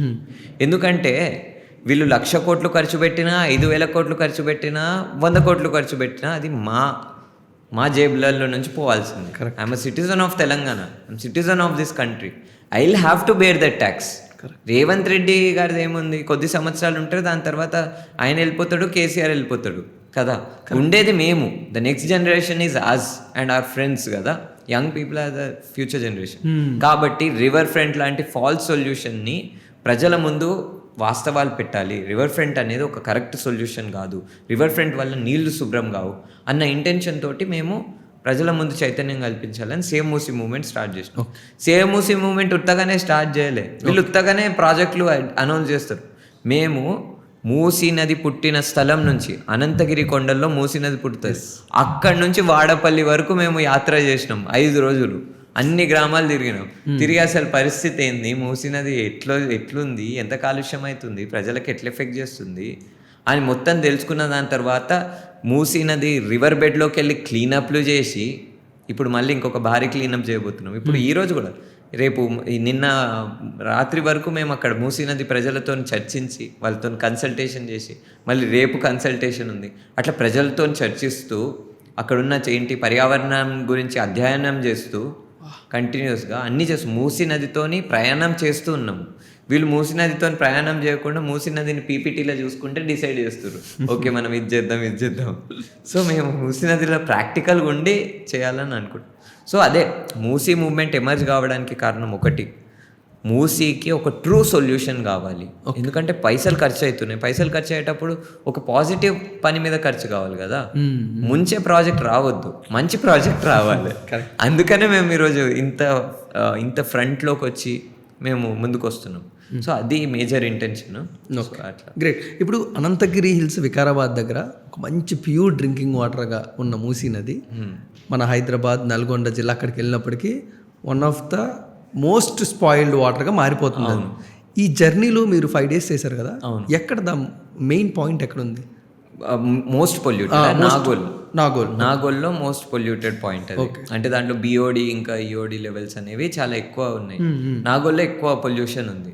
ఎందుకంటే అక్కడ మొత్తం సిటీలో ఉన్న మొత్తం పొల్యూటెడ్ వాటర్ మొత్తం అక్కడ రావడం వల్ల, అంటే ఒక స్టడీ జరిగింది, వాళ్ళు కొంతమంది పిహెచ్డి స్కాలర్స్ స్టడీ చేస్తే దాంట్లో మేము కూడా రీసెర్చ్ పేపర్ చూసినప్పుడు we got to know that Nagole is the most polluted point, BOD ఇంకా ఈఓడి లెవెల్స్ ఎక్కువ ఉండడం వల్ల. And the surprising thing is నాగోల్లో ఒకటి సీవేజ్ ట్రీట్మెంట్ ప్లాంట్ ఉంది, రామంతపూర్లో అతిపెద్ద సీవేజ్ ట్రీట్మెంట్ ప్లాంట్ ఉంది, more than 200 MLD per day. నాగోల్లో కొంత నాకు తెలిసి 100 MLD పర్ డే. ఇంత పెద్ద సీవేజ్ ప్లాంట్లు అవే చోట్లలో ఉన్నా ఎందుకు ఇంత పొల్యూటెడ్? ఎందుకంటే ఆ స్థాయిలో సీవేజ్ వాటర్ అనేది ఎంటర్ అవుతుంది. అట్లా అసలు ఆ సర్కిల్లో ఆ సరౌండింగ్స్లో ఉన్న పీపుల్కి ఎలాంటి ఎఫెక్టెడ్, ఎలాంటి డిసడ్వాంటేజ్ ఉంటాయి రుచిత్ మీరు అబ్జర్వ్ చేసినవి? ఇప్పుడు నేను అక్కడ మేము చూసింది ఏంటంటే, ఇప్పుడు నిన్న మేము మీటింగ్ చేసింది కూడా నాగోల్లోనే. ఓకే, నాగోల్లో ఎట్లా అంటే పరిస్థితి చెప్పాలి మీకు, ఇది వాస్తవాలు ప్రజల ముందు పెట్టాలి. నాగోల్లో సెప్టెంబర్ 2024లో కొంతమంది అధికారులు అక్కడికి వెళ్ళినారు. నాగోల్లో ఆ ప్లేస్కి, ఆ కాలనీకి ఎంక్రోచ్మెంట్ అన్న పేరుతో వెళ్ళారు. ఫస్ట్ స్టడీ చేస్తామని వచ్చిర్రంట. స్టడీ చేస్తామని వస్తే ఎందుకు వచ్చిర్రు, ఏం కథ అని అక్కడ ప్రజలు అడ్డుకుంటే, లేదు ఉట్టి స్టడీ చేయడానికి వచ్చినాం అని అంటే వాళ్ళు అడ్డుకున్నారంట. ఏం స్టడీ, ఏంది, ఎందుకు చేస్తున్నారు అని అంటే, ప్రజలని, లోకల్ కాలనీ వాసులని ఇళ్లల్లో తాళం వేసి పోలీస్ అధికారులు మీరు ఇంటి లోపలనే ఉండండి, బయటికి రాకండి. అరే వాళ్ళ కాలనీలో వాళ్ళు బయట ఉండొద్దా? ఇళ్లల్లో తాళం వేసి దాని తర్వాత ఒక్కొక్కరి ఇంటికి వెళ్ళి డీటెయిల్స్ రాసుకున్నారంట. సరే, అది అయిపోయిన దాని తర్వాత ఇంకొక కొద్ది రోజులకు, ఒక 10-15 రోజులకు వచ్చి పెయింట్ డబ్బాలు తీసుకొచ్చి బకెట్లలో పెయింట్లు నింపుకొని వచ్చి RBX మార్కింగ్ వేయడం స్టార్ట్ చేసారంట. అప్పుడు అక్కడున్న ప్రజలు 9 వాళ్ళ ఎవరైతే ఒక పర్సన్ ఉండేనో మహేష్ అన్న అని నాగోల్లో, ఆయనే పెట్రోల్ పోసుకొని తగలబెట్టుకోవడానికి వెళ్ళిండు తెలుసా. పెట్రోల్ పోసుకున్నాడు ఆయన మీద పోసుకున్నాడు. ఆయనకి ఒక 9 months వాళ్ళ వైఫ్ అప్పుడు ప్రెగ్నెంట్ ఉండే, 9 months ప్రెగ్నెంట్ ఉండే అంట. అంత దారుణమైన పరిస్థితి ఎందుకు వచ్చింది తెలుసా? ప్రజలకి ఎంత భయాందోళన ఉంటుంది. ఇప్పుడు మీ ఇల్లు ఉంది, ఇప్పటికిప్పుడు నేను గంట ముందు వచ్చేసి మీ ఇంటికి RBX అని పెయింటింగ్ వేసి, వాళ్ళు ఏంది అక్కడ డొమెస్టిక్ వర్కర్స్, ఇళ్లల్లో పనిచేసుకునే వాళ్ళు, ఇంత పేద ప్రజలు, వాళ్ళ జీవితాలను బాగుపరచాలి, కానీ వాళ్ళ ఇల్లులు కూలగొడితే ఏంది? వాళ్ళ గుండెలు ఇప్పుడు నిన్న పోయినప్పుడు వాళ్ళు అంటున్నారు, ప్రతిరోజు భయం రుచిత్. మా టీమ్మేట్స్ అందరితో చెప్తున్నారు, మీరు రావడం వల్ల కొంచెం హోప్ వచ్చింది అని అంటున్నారు. ఎందుకు? మీరు ఏమైనా క్రిమినల్సా? పొలిటీషియన్స్ కాదా మీరు? క్రిమినల్సా? ఓట్లు వేసింది వాళ్ళే, వాళ్ళ ఇల్లులను కూలుస్తామని అంటున్నారు. సరే, వాళ్ళు ఏమంటున్నారు? సరే మీరు ఏదో ఒకటి చేస్తామంటారు కదా, మాకు చెప్పండి ఏం చేస్తున్నారో చెప్పండి. ఏం డీటెయిల్స్ చెప్పరు, ఏం చెప్పరు. వాళ్ళు అప్పుడు RBX ఎందుకు వేస్తున్నారు సార్, దేనికోసం వేస్తున్నారు సార్, ఎక్కడికి వెళ్ళాలి అంటే, మీరు ఇప్పటికిప్పుడు మీరు మాకు RBX పెయింటింగ్ వేసి ఇల్లులు ఖాళీ చేసి వెళ్ళండి, లేకపోతే డబుల్ బెడ్రూమ్ ఇల్లు కూడా మీకు ఇవ్వమని. అంటే ప్రశ్న అడిగితే ఏదైతే చట్టంలో రీహాబిలిటేషన్ మెన్షన్ చేసి ఉందో, ఒక ఇల్లు లేకపోతే ఒక ప్రాపర్టీని తీసుకున్నప్పుడు ప్రభుత్వము రీహాబిలిటేషన్ అనేది ఉంటుంది. ఇట్ ఈస్ అ లా. ఆ లాని కూడా మీరు పాటించము అంటే ప్రశ్నిస్తే నీకు రీహాబిలిటేషన్ కూడా ఇయ్య అక్కడ ఉన్న ఎంఆర్ఓ అంటున్నట. ఏంది అసలు అంటే వీఆర్ లివింగ్ ఇన్ ప్రజాపాలన ఆర్ ప్రజా వ్యతిరేక పాలన? అంటే it is not just about Congress, all the political parties. BJP speaking so much about all this కదా. సబర్మతిలో వాళ్ళు చేసింది ఏంది? సబర్మతిలో వాస్తవానికి ఇంతమంది పేద ప్రజలు ఇల్లులు కూలిపోయినాయి తెలుసా? అసలు ఇప్పటికీ అక్కడ ఎవరి ఇల్లులు అయితే కూలిపోయినావో చాలామందికి ఇంకా నివాసం రాలేదు. బట్ రుచిత్, నేను చాలాసార్లు విన్నాను Sabarmati is one of the successful river అని నేను చాలాసార్లు విన్నాను. పొలిటీషియన్స్ మాట్లాడుతున్నప్పుడు కానీ కొన్ని న్యూస్ పేపర్స్లో కానీ. దాన్ని మీరు అఫెండ్ చేస్తారా? సక్సెస్ వెనకాల ఉన్న సీక్రెట్ ఏందో చెప్పనా? Okay. Sabarmati is the second most polluted river in this country. If I am not speaking the truth, then prove me wrong. Check on internet, take the latest CPCB report, and what does CPCB report say? Latest CPCB report, which was released in 2023, says that Sabarmati is India's second most polluted river. ఆ river inaugurate అయింది 2015లో inaugurate అయింది. ఇప్పటికి 10 సంవత్సరాలు అవుతుంది. ఇప్పుడు 11th ఇయర్లో కొన్నాం మనము. 11 years అయినా కానీ అది మన భారతదేశంలో అత్యంత కాలుష్యమైన నది లిస్టులో 2nd పొజిషన్లో ఉంది. This is the secret behind the success. a river that is dead, water that is undrinkable, water that is untouchable. అది దట్ ఈస్ ద సీక్రెట్. పైసల్ని ఎట్లా స్పాయిల్ చేయాలి అని పొలిటీషియన్స్ ఏమైనా ఆలోచిస్తే సబర్మతిని చూసి నేర్చుకోవాలి. అన్నీ అంటే అనవసరమైన ప్రాజెక్టులు. ఎస్. బట్ ఇప్పుడు ఈ హైదరాబాద్లో మూసీ రివర్ కన్జంప్షన్ ఎలా ఉంది కొంచెం ఎక్స్ప్లెయిన్ చేస్తారా? ఆ వాటర్ ఏం జరుగుతుంది అసలు? ఆ వాటర్ని ఎట్లా హైదరాబాద్లో కన్జంప్షన్ అంటే చాలా డిపెండెన్సీ ఉంది. అంటే ప్రజలకు తెలియదు కానీ మూసీ రివర్ వాటర్ని వాడతారు. అంటే మూసీ రివర్లో లైవ్లీహుడ్ డిపెండెన్సీ చాలా ఎక్కువ ఉంది. ఉట్టి రివర్ బెడ్ మీదనే ఉండలేరు ప్రజలు. ధోబీ ఘాట్ అని ఇక్కడ ఉంటుంది మన పురాణపూల్ దగ్గర. అక్కడ వాళ్ళు ధోబీ కమ్యూనిటీ పీపుల్ వాళ్ళు అక్కడ బట్టలని పెద్ద పెద్ద టెంట్ హౌస్లు ఉంటాయి కదా, ఆ బట్టలని అక్కడ వాళ్ళు యూజ్ చేస్తారు. మల్టిపుల్ గ్రాస్ అంటే చాలామంది ప్రజలు వాళ్ళ ఆవులని వాళ్ళ మేకలని పంపిస్తారు అక్కడ మూసీ రివర్ బెడ్ మీద. చాలా లైవ్లీహుడ్ డిపెండెన్సీ అనేది ఎగ్జిస్ట్ అవుతుంది హైదరాబాద్లోనే. హైదరాబాద్ దాటిన దాని తర్వాత సూర్యాపేటలోకి పోతే మొత్తం అగ్రికల్చరే డిపెండ్ అయ్యి ఉంది. 30,000 acresకి వాటర్ని సప్లై చేస్తుంది Musi river. 30,000 acres of agricultural land is dependent on Musi river. హైదరాబాద్లో ఉన్న పోరలు అంటే వాళ్ళు మాట్లాడతారు, డైలాగులు కొడతారు ఏమని, Musi river is polluted. We also know how to speak English, know the facts. Musi river is polluted, people are not dependent on it. Brother, go to Suryapet, people are utilising the river, same river water. There is so much dependency on Musi river water. So what government needs to do is treat the water. Immediately treat the water. Then think about other things. తక్షణమే ఆ సూర్యాపేట ప్రజలు వాటర్ని consume చేస్తున్నారనే విషయం మీకు తెలిసినప్పుడు ఏం చేయాలి? ఆ కాలుష్యాన్ని అరికట్టాలి. అరికట్టిన దాని తర్వాత పెద్ద పెద్ద డైలాగులు మాట్లాడుకుందాం. దాని తర్వాత ప్రజలతో చర్చించినాక సుందరీకరణ లేకపోతే ఇంకేదన్నా తర్వాత చూసుకోవచ్చు. ఇది పరిస్థితి. బట్ మీ రీసెర్చ్లో ఏమైనా తెలిసిందా రుచిత్? అంటే ఈ సూయేజ్ వాటర్ని ఎలా వేరే దారి ఎక్కడికన్నా పంపించచ్చా? ఈ ఫార్మా ఇండస్ట్రీ నుంచి వస్తున్న వేస్ట్ వాటర్ని ఇంకెక్కడన్నా మనం కన్జంప్షన్ చేయొచ్చా? ఫార్మాకి వద్దాం ముందు. ఓకే. ఏదైనా ఇండస్ట్రీకి కొన్ని స్టాండర్డ్స్ ఉంటాయి. ఇప్పుడు for example pollution control board, correct, Telangana pollution control board అనేది ఒకటి ఉంటుంది. ఆ పొల్యూషన్ కంట్రోల్ బోర్డ్ బాధ్యత ఏంటంటే ఏదైనా ఇండస్ట్రీలో నుంచి ఏదైతే ఎఫ్లూయెన్స్ జనరేట్ అవుతుందో, పొల్యూటెడ్ వాటర్ జనరేట్ అవుతుందో దాన్ని ట్రీట్ చేయాల్సిన బాధ్యత వాళ్ళది. అంటే వాళ్ళే accountable. Telangana pollution control board is accountable to manage that water. వాళ్ళు ఇండస్ట్రీ వాళ్ళని పెట్టమంటారా లేకపోతే వీళ్ళే పెడతారా అనేది సంబంధం లేదు. వాళ్ళు మానిటర్ చేయాలి మరియు వాళ్ళ మీద ఫైన్స్ విధించాలి ఒకవేళ పొల్యూటెడ్ వాటర్ స్ప్రెడ్ అయితే. కాబట్టి ఇండస్ట్రీస్లో ముందుగా ప్రతి ఇండస్ట్రీకి లేకపోతే ఆ ఇండస్ట్రీవి కొన్ని కన్సోర్షియం లెక్క ఒకటే చోట్ల, చాలా చోట్లలో ఇండస్ట్రీలు అన్నీ ఒకటే చోట్ల ఉన్నాయి కదా, TGIICవి. అట్లా అక్కడ ఒక పెద్ద ఇండస్ట్రీ వాటర్ ఇఫ్లూయెంట్ ట్రీట్మెంట్ ప్లాంట్ని పెట్టాలి. అంటే ఎక్కడైతే సీవేజ్ వాటర్ జనరేట్ అవుతుందో, ఎక్కడైతే ఎఫ్లూయెంట్ వాటర్ జనరేట్ అవుతుందో అక్కడనే ట్రీట్ అయిపోతే సరిపోతుంది కదా వాటరు. మళ్ళీ మనం దాన్ని ఎక్కడికో తీసుకెళ్ళి మళ్ళీ అక్కడనే చేయడం ఎందుకు? అంటే డీసెంట్రలైజ్డ్ వాటర్ ట్రీట్మెంట్ సిస్టమ్స్ కావాలి మనకి. That is most better. And natural solutions కూడా చాలా ఉన్నాయి, వాటి మీద ఫోకస్ చేస్తే బెటర్. ఓకే. సో అట్లా.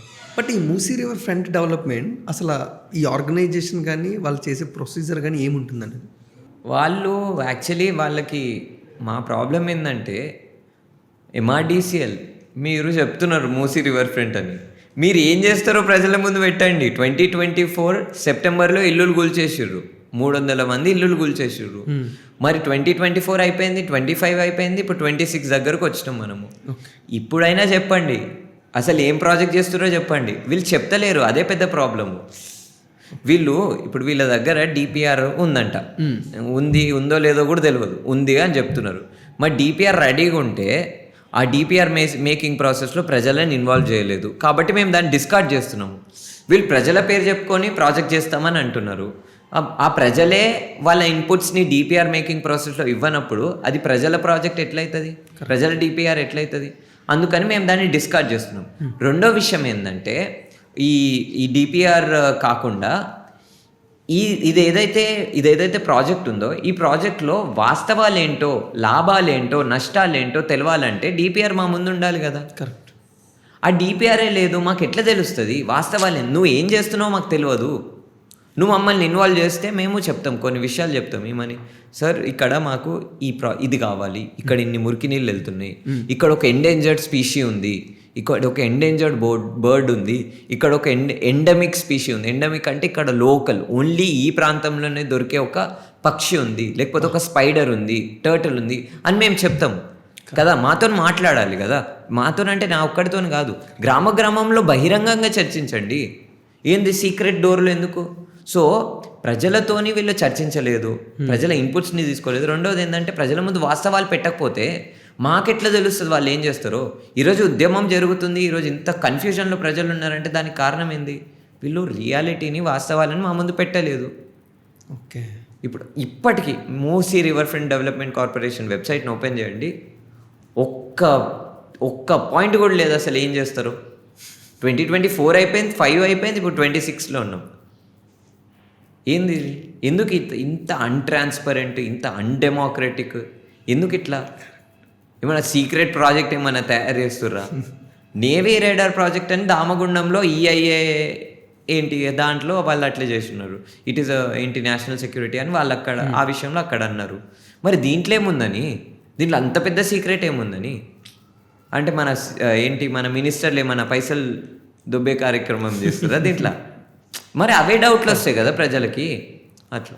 ఓకే. అండ్ ఇప్పుడు నార్మల్గా మీరు క్లైమేట్ ఫ్రంట్ తెలంగాణ నుంచి ఒకసారి బిగ్ క్లీనప్ ప్లాన్ చేస్తున్నారు, ఆల్రెడీ ఒకసారి ఒకసారి ట్రై చేశారు కూడా. అవును. బట్ పీపుల్ నుంచి రిసెప్షన్ ఎలా ఉంది అసలు మూసీ గురించి కానీ, మూసీ అనే టాపిక్ వచ్చినప్పుడు కానీ, మీరు వాళ్ళకి అవేర్నెస్ క్రియేట్ చేయడానికి ట్రై చేస్తున్నప్పుడు కానీ వాళ్ళకి ఎంతవరకు ఇదంతా ఈ రియాలిటీ గురించి ఎంతవరకు తెలుసు అనేది? ఇప్పుడు సేవ్ మూసీ మూవ్మెంట్ 2024లో స్టార్ట్ అయింది. ఓకే.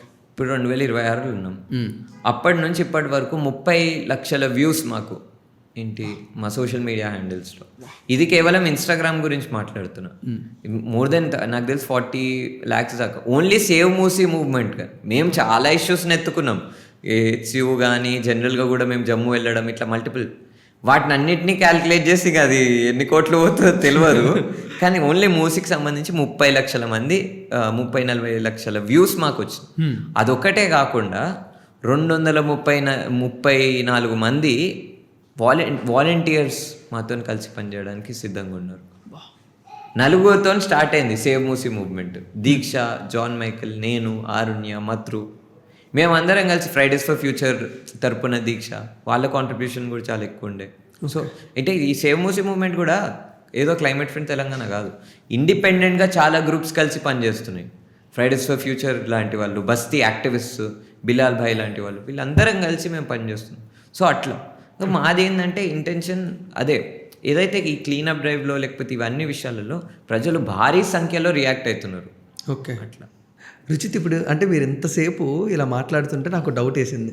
మీరు ఇందాక మాట్లాడుతూ సూర్యాపేటలో 30,000 ఎకర్స్కి main source Musi river water అన్నారు కదా. అంటే మాకు తెలియకుండా మేము మూసీ రివర్ వాటర్తో పండించిన పంటల్ని కూరగాయల్ని తింటున్నామంటారా? ఖచ్చితంగా, దాంట్లో డౌట్ ఎందుకు. ఓకే, ఇది యాక్చువల్లీ ఇప్పుడు పీటర్ శ్రీశైలం అన్న అని ఆయన he named her daughter Musi.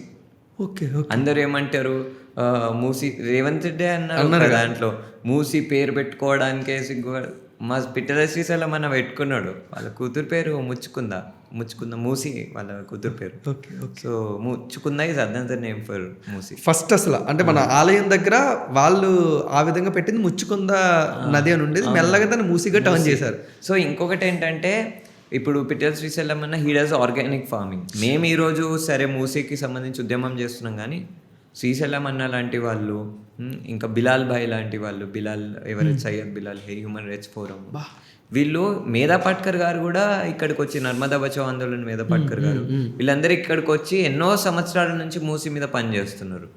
వాళ్ళైతే మొత్తం మూసీ యాత్ర చేసినారు, పేదల యాత్ర, పాదయాత్ర చేసినారు వాళ్ళైతే. సో అంత కష్టపడ్డారు వాళ్ళు. పిట్టల శ్రీశైలం అన్న వర్క్లో కూడా తెలిసింది ఏంటంటే కొంతమంది వేరే ఫారిన్ నుంచి కొంతమంది పిహెచ్డి స్టూడెంట్స్ వచ్చినప్పుడు వాళ్ళు ఫైండ్ అవుట్ చేసినారంట, ఐడెంటిఫై చేసినారంట చాలా హెవీ మెటల్స్ ఇంటి క్రాప్లోకి వెళ్తున్నాయనంట అక్కడ ఆ ప్రాంతంలో. So he does organic farming ఇప్పుడు అన్న. He even has a channel called Musi TV.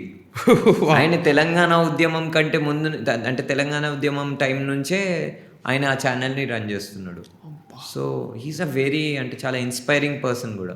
So అప్పుడు నాకు ఆయనతో కన్వర్జేషన్ చేస్తున్నప్పుడు మా అందరికి కూడా తెలిసింది ఏ విధంగా వెజిటేబుల్స్ లోపల లేకపోతే ఫుడ్ సిస్టమ్స్ లోపల ఈ పొల్యూటెడ్ వాటర్ అనేది చైన్ లెక్క మారుతుంది, ఫుడ్ సిస్టంలోకి ఎట్లా ఎంటర్ అవుతుంది. ఖచ్చితంగా ఇది ఒకటి. ఇంకొకటి మూసీ యాత్ర లోపల మేము ప్రయాణం చేస్తున్నప్పుడు third day, I think second day when we were in Suryapet, అప్పుడు ఏం జరిగిందంటే థర్డ్ డే మేము సూర్యాపేటలో ఉన్నప్పుడు అక్కడ ఒక సోలిపేట్ డ్యామ్ అనేది ఉంటుంది. సోలిపేట్ డ్యామ్ అనేది అదే అతిపెద్ద డ్యామ్ ఈ హిమాయత్ సాగర్ ఇంకా ఉస్మాన్ సాగర్ కాకుండా పెద్ద డ్యామ్ ఉంటుంది అక్కడ, మూసీ ప్రాజెక్ట్ అంటారు దాన్ని. ఆడ మేము అక్కడ ఉండి చూస్తున్నప్పుడు అసలు ఏంటి పరిస్థితి అని చెక్ చేస్తున్నప్పుడు అక్కడున్న ఫిషర్మెన్ ఉంటారు కదా, ఫిషర్ పీపుల్, వాళ్ళు ఏమన్నారంటే అసలు ఇక్కడ చేపలని మేము పట్టుకుంటాం కానీ వీటిని మేము తినము. రెండోది ఏంటంటే ఇక్కడ ఏదైతే పంట పండిస్తామో ఆ పంట అమ్మేటప్పుడు ఇది నల్గొండ జిల్లాది లేకపోతే సూర్యాపేట అని చెప్పము, ఇది ఎక్కడనో మహారాష్ట్ర నుంచి పండించినామని చెప్తారంట. అంటే అంత దారుణమైన పరిస్థితి. ఇదే మాట నేను ఈ మాట అన్నా కదా, ఇదే మాట మన సీఎం కూడా అంటుండు, ఇదే మాట మంత్రులు కూడా అంటారు. కానీ వాళ్ళు చేసేది ఏంది? కాలుష్యాన్ని నియంత్రించడం కాదు, కాలుష్యం పేరు మీద ఏంటి మేకప్ వేయడం మూసిని, అంతే తప్ప వాళ్ళు కాలుష్యాన్ని నియంత్రిస్తే నేను మా క్లైమేట్ ఫ్రెండ్ హైదరాబాద్లో ఉన్న ఈకాలజికల్ ఏదైతే యంగ్ పీపుల్ ఉన్నామో మేము వాళ్ళకి సపోర్ట్ చేస్తాం. మూసీ నది బస్తీ వాసులే సపోర్ట్ చేస్తారు భయ్, వాళ్ళే దిగి ఏమైనా పని ఉంటే వాళ్ళే చేస్తారు, వాళ్ళే క్లీనప్లు చేస్తలేరా? అదే సఫాయి కర్మచారి వాళ్ళే కదా మొత్తం హైదరాబాద్ నగరాన్ని సాఫ్ ఉంచుతున్నారు, శివాజీ నగర్ బ్రిడ్జ్ కింద ఉన్నోళ్ళు. సో అదే ఇప్పుడు నేను అంటున్న పాయింట్ అదే, దట్ ఒకవేళ ప్రభుత్వము నిజంగానే ఆ మూసీ నదిని కాపాడాలి అనే ఇంటెన్షన్తో వాస్తవాలని, ఏదో గాలి మాటలు కాదు, డిపిఆర్ ముందుకు పెడితే ఆ డిపిఆర్ని మేము చదివిన దాని తర్వాత మాకు నిజంగానే ఇదొక ఫ్యాక్చువల్, ఇదొక ట్రూ సొల్యూషన్ అని అనిపిస్తే మేమెందుకు ప్రభుత్వంతో కలిసి పనిచేయం? కరెక్ట్. బట్ రుచిత్ అంటే మనం ఈ సూయేజ్ వాటర్ని స్టాప్ చేయకుండా క్లీన్ చేసే ప్రాసెస్ ఏమైనా ఉందా? అలా పాసిబుల్ అవుతుంది అసలు? సీవేజ్ వాటర్ని అట్లా ఏం లేదు, కష్టమా? అంటే సీవేజ్ వాటర్ని బరాబర్ స్టాప్ చేయాలి కదా. అంటే స్టాప్ అంటే వాటిని ట్రీట్ చేయాలి. ఎందుకంటే సీవేజ్ వాటర్లో కూడా ఈ పొల్యూషన్ ఏడికెళ్ళి వస్తుందంటే, ఇప్పుడు మనం ఏం చేస్తున్నాం, వాటర్ ఒకప్పుడు వాటర్ మనకి హిమాయత్ ఇంకా ఉస్మాన్ సాగర్ నుంచి వస్తుండే. 2016 వరకు మన హైదరాబాద్ ప్రజలు హిమాయత్ ఇంకా ఉస్మాన్ సాగర్ నీళ్ళని కన్జ్యూమ్ చేస్తుండే. కానీ ఇప్పుడు ఏం జరిగింది, కృష్ణా నది ఆకనమ్మపల్లి రిజర్వాయర్ నుంచి మనం డ్రాల్స్ తెచ్చుకొని ఆ నీళ్ళని తాగుతున్నాం మనం. ఇప్పుడు ఏం జరుగుతుందంటే ఒరిజినల్గా మూసీ రివర్లో, న్యాచురల్గా మూసీ రివర్లో ఎంతైతే వాటర్ ఫ్లో కావాలో దానికంటే ఎక్కువ నీళ్లు ఫ్లో అవుతున్నాయి. ఎందుకు ఫ్లో అవుతున్నాయి? Because you're bringing water from some another river. ఇప్పుడు ఆ వాటరే కాకుండా ప్రజలు ఏదైతే సీవేజ్ని రిలీజ్ చేస్తున్నారు, అంటే ప్రజలు కాదు, జిహెచ్ఎంసీ ఏదైతే సీవేజ్ని రిలీజ్ చేస్తుందో మూసీ నది లోపల, అది ఎందుకు అంత హార్మ్ఫుల్గా మారుతుందంటే because of our food habits, because we are eating pesticides. Correct. మనం పెస్టిసైడ్స్ని తింటున్నాం, మనం కెమికల్స్ని తింటున్నప్పుడు దోస్ విల్ ఫ్లో కదా. Or biological waste will obviously have so much toxic content. Plastic ఎంత మైక్రో ప్లాస్టిక్స్ అనేవి స్ప్లిట్ అయ్యి బ్లడ్ లోపల ఉన్నాయి, ఇప్పుడు చిన్న చిన్న పిల్లల సెల్స్ లోపల ఉన్నాయి. సో ఇంత మైక్రో లెవెల్లో టాక్సిన్స్ అనేవి బ్రేక్ అవుతున్నప్పుడు మూసీ నది లోపల ఆబ్వియస్గా అంత సీవేజ్ వాటర్ అనేది అంత టాక్సిక్, కాబట్టి దాన్ని ట్రీట్ చేయకపోతే it's a very big problem. Okay for future generations also. Okay. ఇప్పుడు అసలు ఈ మూసీ రివర్లోని న్యాచురల్ అనేది ఏదైనా ఇంతన్నా ఉందా? 0.0 ఉంది. గ్రేట్. ఓకే. ఎందుకంటే ఇప్పుడు నిన్ననే నేను ఇక్కడ నార్సింగికి వెళ్ళిండే, నార్సింగ్ అంటే కోకాపేట్ దగ్గరికి వెళ్ళినప్పుడు చాలా బ్యూటిఫుల్ ఈ కాలేజ్. హండ్రెడ్స్ ఆఫ్ బర్డ్స్ తెలుసా, హండ్రెడ్స్ ఆఫ్ బర్డ్స్ అక్కడ మూసీ రివర్ మీద ఎగురుతున్నాయి. ఎందుకు ఎగురుతున్నాయి తెలుసా? తెలియదు. నది అంటే వీళ్ళకి తెలియదు, పొలిటీషియన్స్కి. ఊర్లో ఉన్న వాళ్ళకైతే, అసలైన ప్రజలకైతే, పర్యావరణంతో కనెక్ట్ అయిన వాళ్ళకైతే తెలుస్తుంది. ఆ పక్షులు ఎందుకు తిరుగుతున్నాయి మూసీ నది మీద? ఎందుకంటే birds will feed on insects, birds will feed on small fishes. So దానికోసం అని ఎగ్జిస్ట్ మూసీ రివర్ మీద ఈకాలజీ అనేది ఎగ్జిస్ట్ అవుతుంది. కానీ హైదరాబాద్కి వచ్చేసరికి, లేకపోతే హైదరాబాద్ దాటినాక వాటర్ మొత్తం పొల్యూట్ కావడం వల్ల ఏం జరుగుతుందంటే మొత్తం ఆ ఈకాలజీ కూడా మొత్తం డెటరేట్ అవుతుంది. కానీ ఈకాలజీ అనేది ఎగ్జిస్ట్ అవుతుంది మూసీ రివర్ బెడ్ మీద. గ్రేట్ రుచిత్. అంటే ఇప్పుడు నార్మల్గా పీపుల్కి మూసీ రివర్ గురించి కొంచెం తెలుసు కదా, బట్ ఇంకా ఏ అవేర్నెస్ ల్యాక్ అవుతుందంటారు పీపుల్లో? ఎలాంటి అవేర్నెస్ ఉండాలని నువ్వు కోరుకుంటావు ఒక యాక్టివిస్ట్గా? ప్రజలకి నాకు తెలిసి అంటే కొంత ప్రజలు ఎన్వైరన్మెంటల్ ఎడ్యుకేషన్ అనేది చాలా ఇంపార్టెంట్. అంటే అసలు పర్యావరణం అంటే ఏంది, పర్యావరణంలో ఏ విషయాల వల్ల మనం ఈరోజు సర్వైవ్ అవుతున్నాం. గుట్టలు ఉన్నాయి, ఆ గుట్టలు ఏముందరా బై ఆడ మైండ్ చేస్తే అయిపోతుంది, అట్లా కాదు. అసలు ఆ హిల్లాక్ ఇంపార్టెన్స్ ఏంది, గుట్టని హిల్లాక్ అని అంటారు, ఆ హిల్లాక్ ఇంపార్టెన్స్ ఏంది, అది ఎంత వాటర్ని స్టోరేజ్ చేస్తుంది, లేకపోతే అది ఏ ఈకోసిస్టమ్ సర్వీసెస్ అని అంటారు. ఇప్పుడు మూసీ నది ఉంది, మొన్న పూణేలో రివర్ ఫ్రంట్ కడతామంటే అక్కడ ఉన్న ప్రజలు ఒక స్టడీని చేసారు. ఓకే. రివర్ ఎవాల్యుయేషన్ అని అంటారు. ఎవాల్యుయేషన్ అంటే ఏంటంటే ఒక న్యాచురల్ ఎంటిటీ ఉంది కదా, ఫారెస్టో హిమాలయానో ఏదో ఒకటి, కొండనా గుట్టనా ఏదో ఒకటి, ఇది నది, ఈ కేసులో నది. ఆ నది వల్ల ఎంత ఫైనాన్షియల్ ఆర్థిక ఆదాయం వస్తుంది అక్కడున్న ప్రభుత్వానికి లేకపోతే ప్రజలకి అని క్యాల్కులేట్ చేస్తారు. అట్లా పూణేలో ఉన్న మూలామూత నది మీద క్యాల్కులేషన్ చేస్తే ఏమని వచ్చింది తెలుసా? ప్రతి సంవత్సరం మూలామూత అనే నది దాని ఒరిజినల్ స్టేట్లో, అంటే ఇప్పుడు మూలామూత నది ఉంది కదా, ఆ నది 5,000 కోట్ల ఎకనామిక్ బెనిఫిట్స్ని అక్కడున్న ప్రజలకు ఇస్తుంది.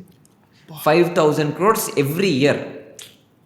కానీ అదే ప్రభుత్వము, అక్కడున్న పూణే ప్రభుత్వం ఏం చేస్తుందంటే అదే 5,000 పెట్టేసి పర్మనెంట్గా దాన్ని క్లోజ్ చేయడానికి ట్రై చేస్తుంది. అంటే దిమాగ్ లేదు, ఏం లేదు. అందుకనే ఎన్వైరన్మెంటల్ ఎడ్యుకేషన్ అనేది చాలా ఇంపార్టెంట్, చాలా ఎసెన్షియల్.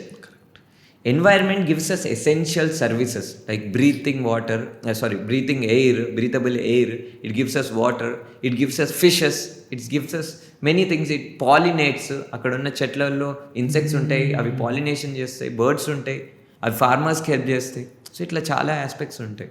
గ్రేట్. బట్ ఒక టీనేజర్గా యూత్ కాంట్రిబ్యూషన్ ఎలా ఉండాలి రుచిత్? పర్టికులర్లీ మూసీ రివర్లోనే అనుకుందాము, వాళ్ళు ఏ చిన్న మైన్యూట్ థింగ్స్ చేసినా అవి మేజర్ థింగ్స్గా మారుతాయి అన్నట్టు. అంటే నేను మూసీకి సంబంధించి ఒకటేం చెప్తా అంటే, మాతో రండి, మూసీ నదికి ఇప్పుడు ప్రభుత్వంతో మేము ఖచ్చితంగా, ఈరోజని కాదు, ఖచ్చితంగా మూసీ నది పైన ప్రభుత్వము ఒక మంచి ప్రాజెక్ట్ చేసేంత వరకు మేము కష్టపడతాము. ప్రభుత్వం ఒక ఆల్టర్నేటివ్ ప్రాజెక్టు, మేము ప్రభుత్వంతో ఒక ఆల్టర్నేటివ్ ప్రాజెక్ట్ తయారు చేసిన దాని తర్వాత అప్పుడు యూత్ అందరూ మాతో కలిసి ప్రభుత్వంతో పాటు ఒక ఎఫర్ట్ని వేయాలి. క్లీనప్ అయినా కావచ్చు, ఏదైనా కావచ్చు.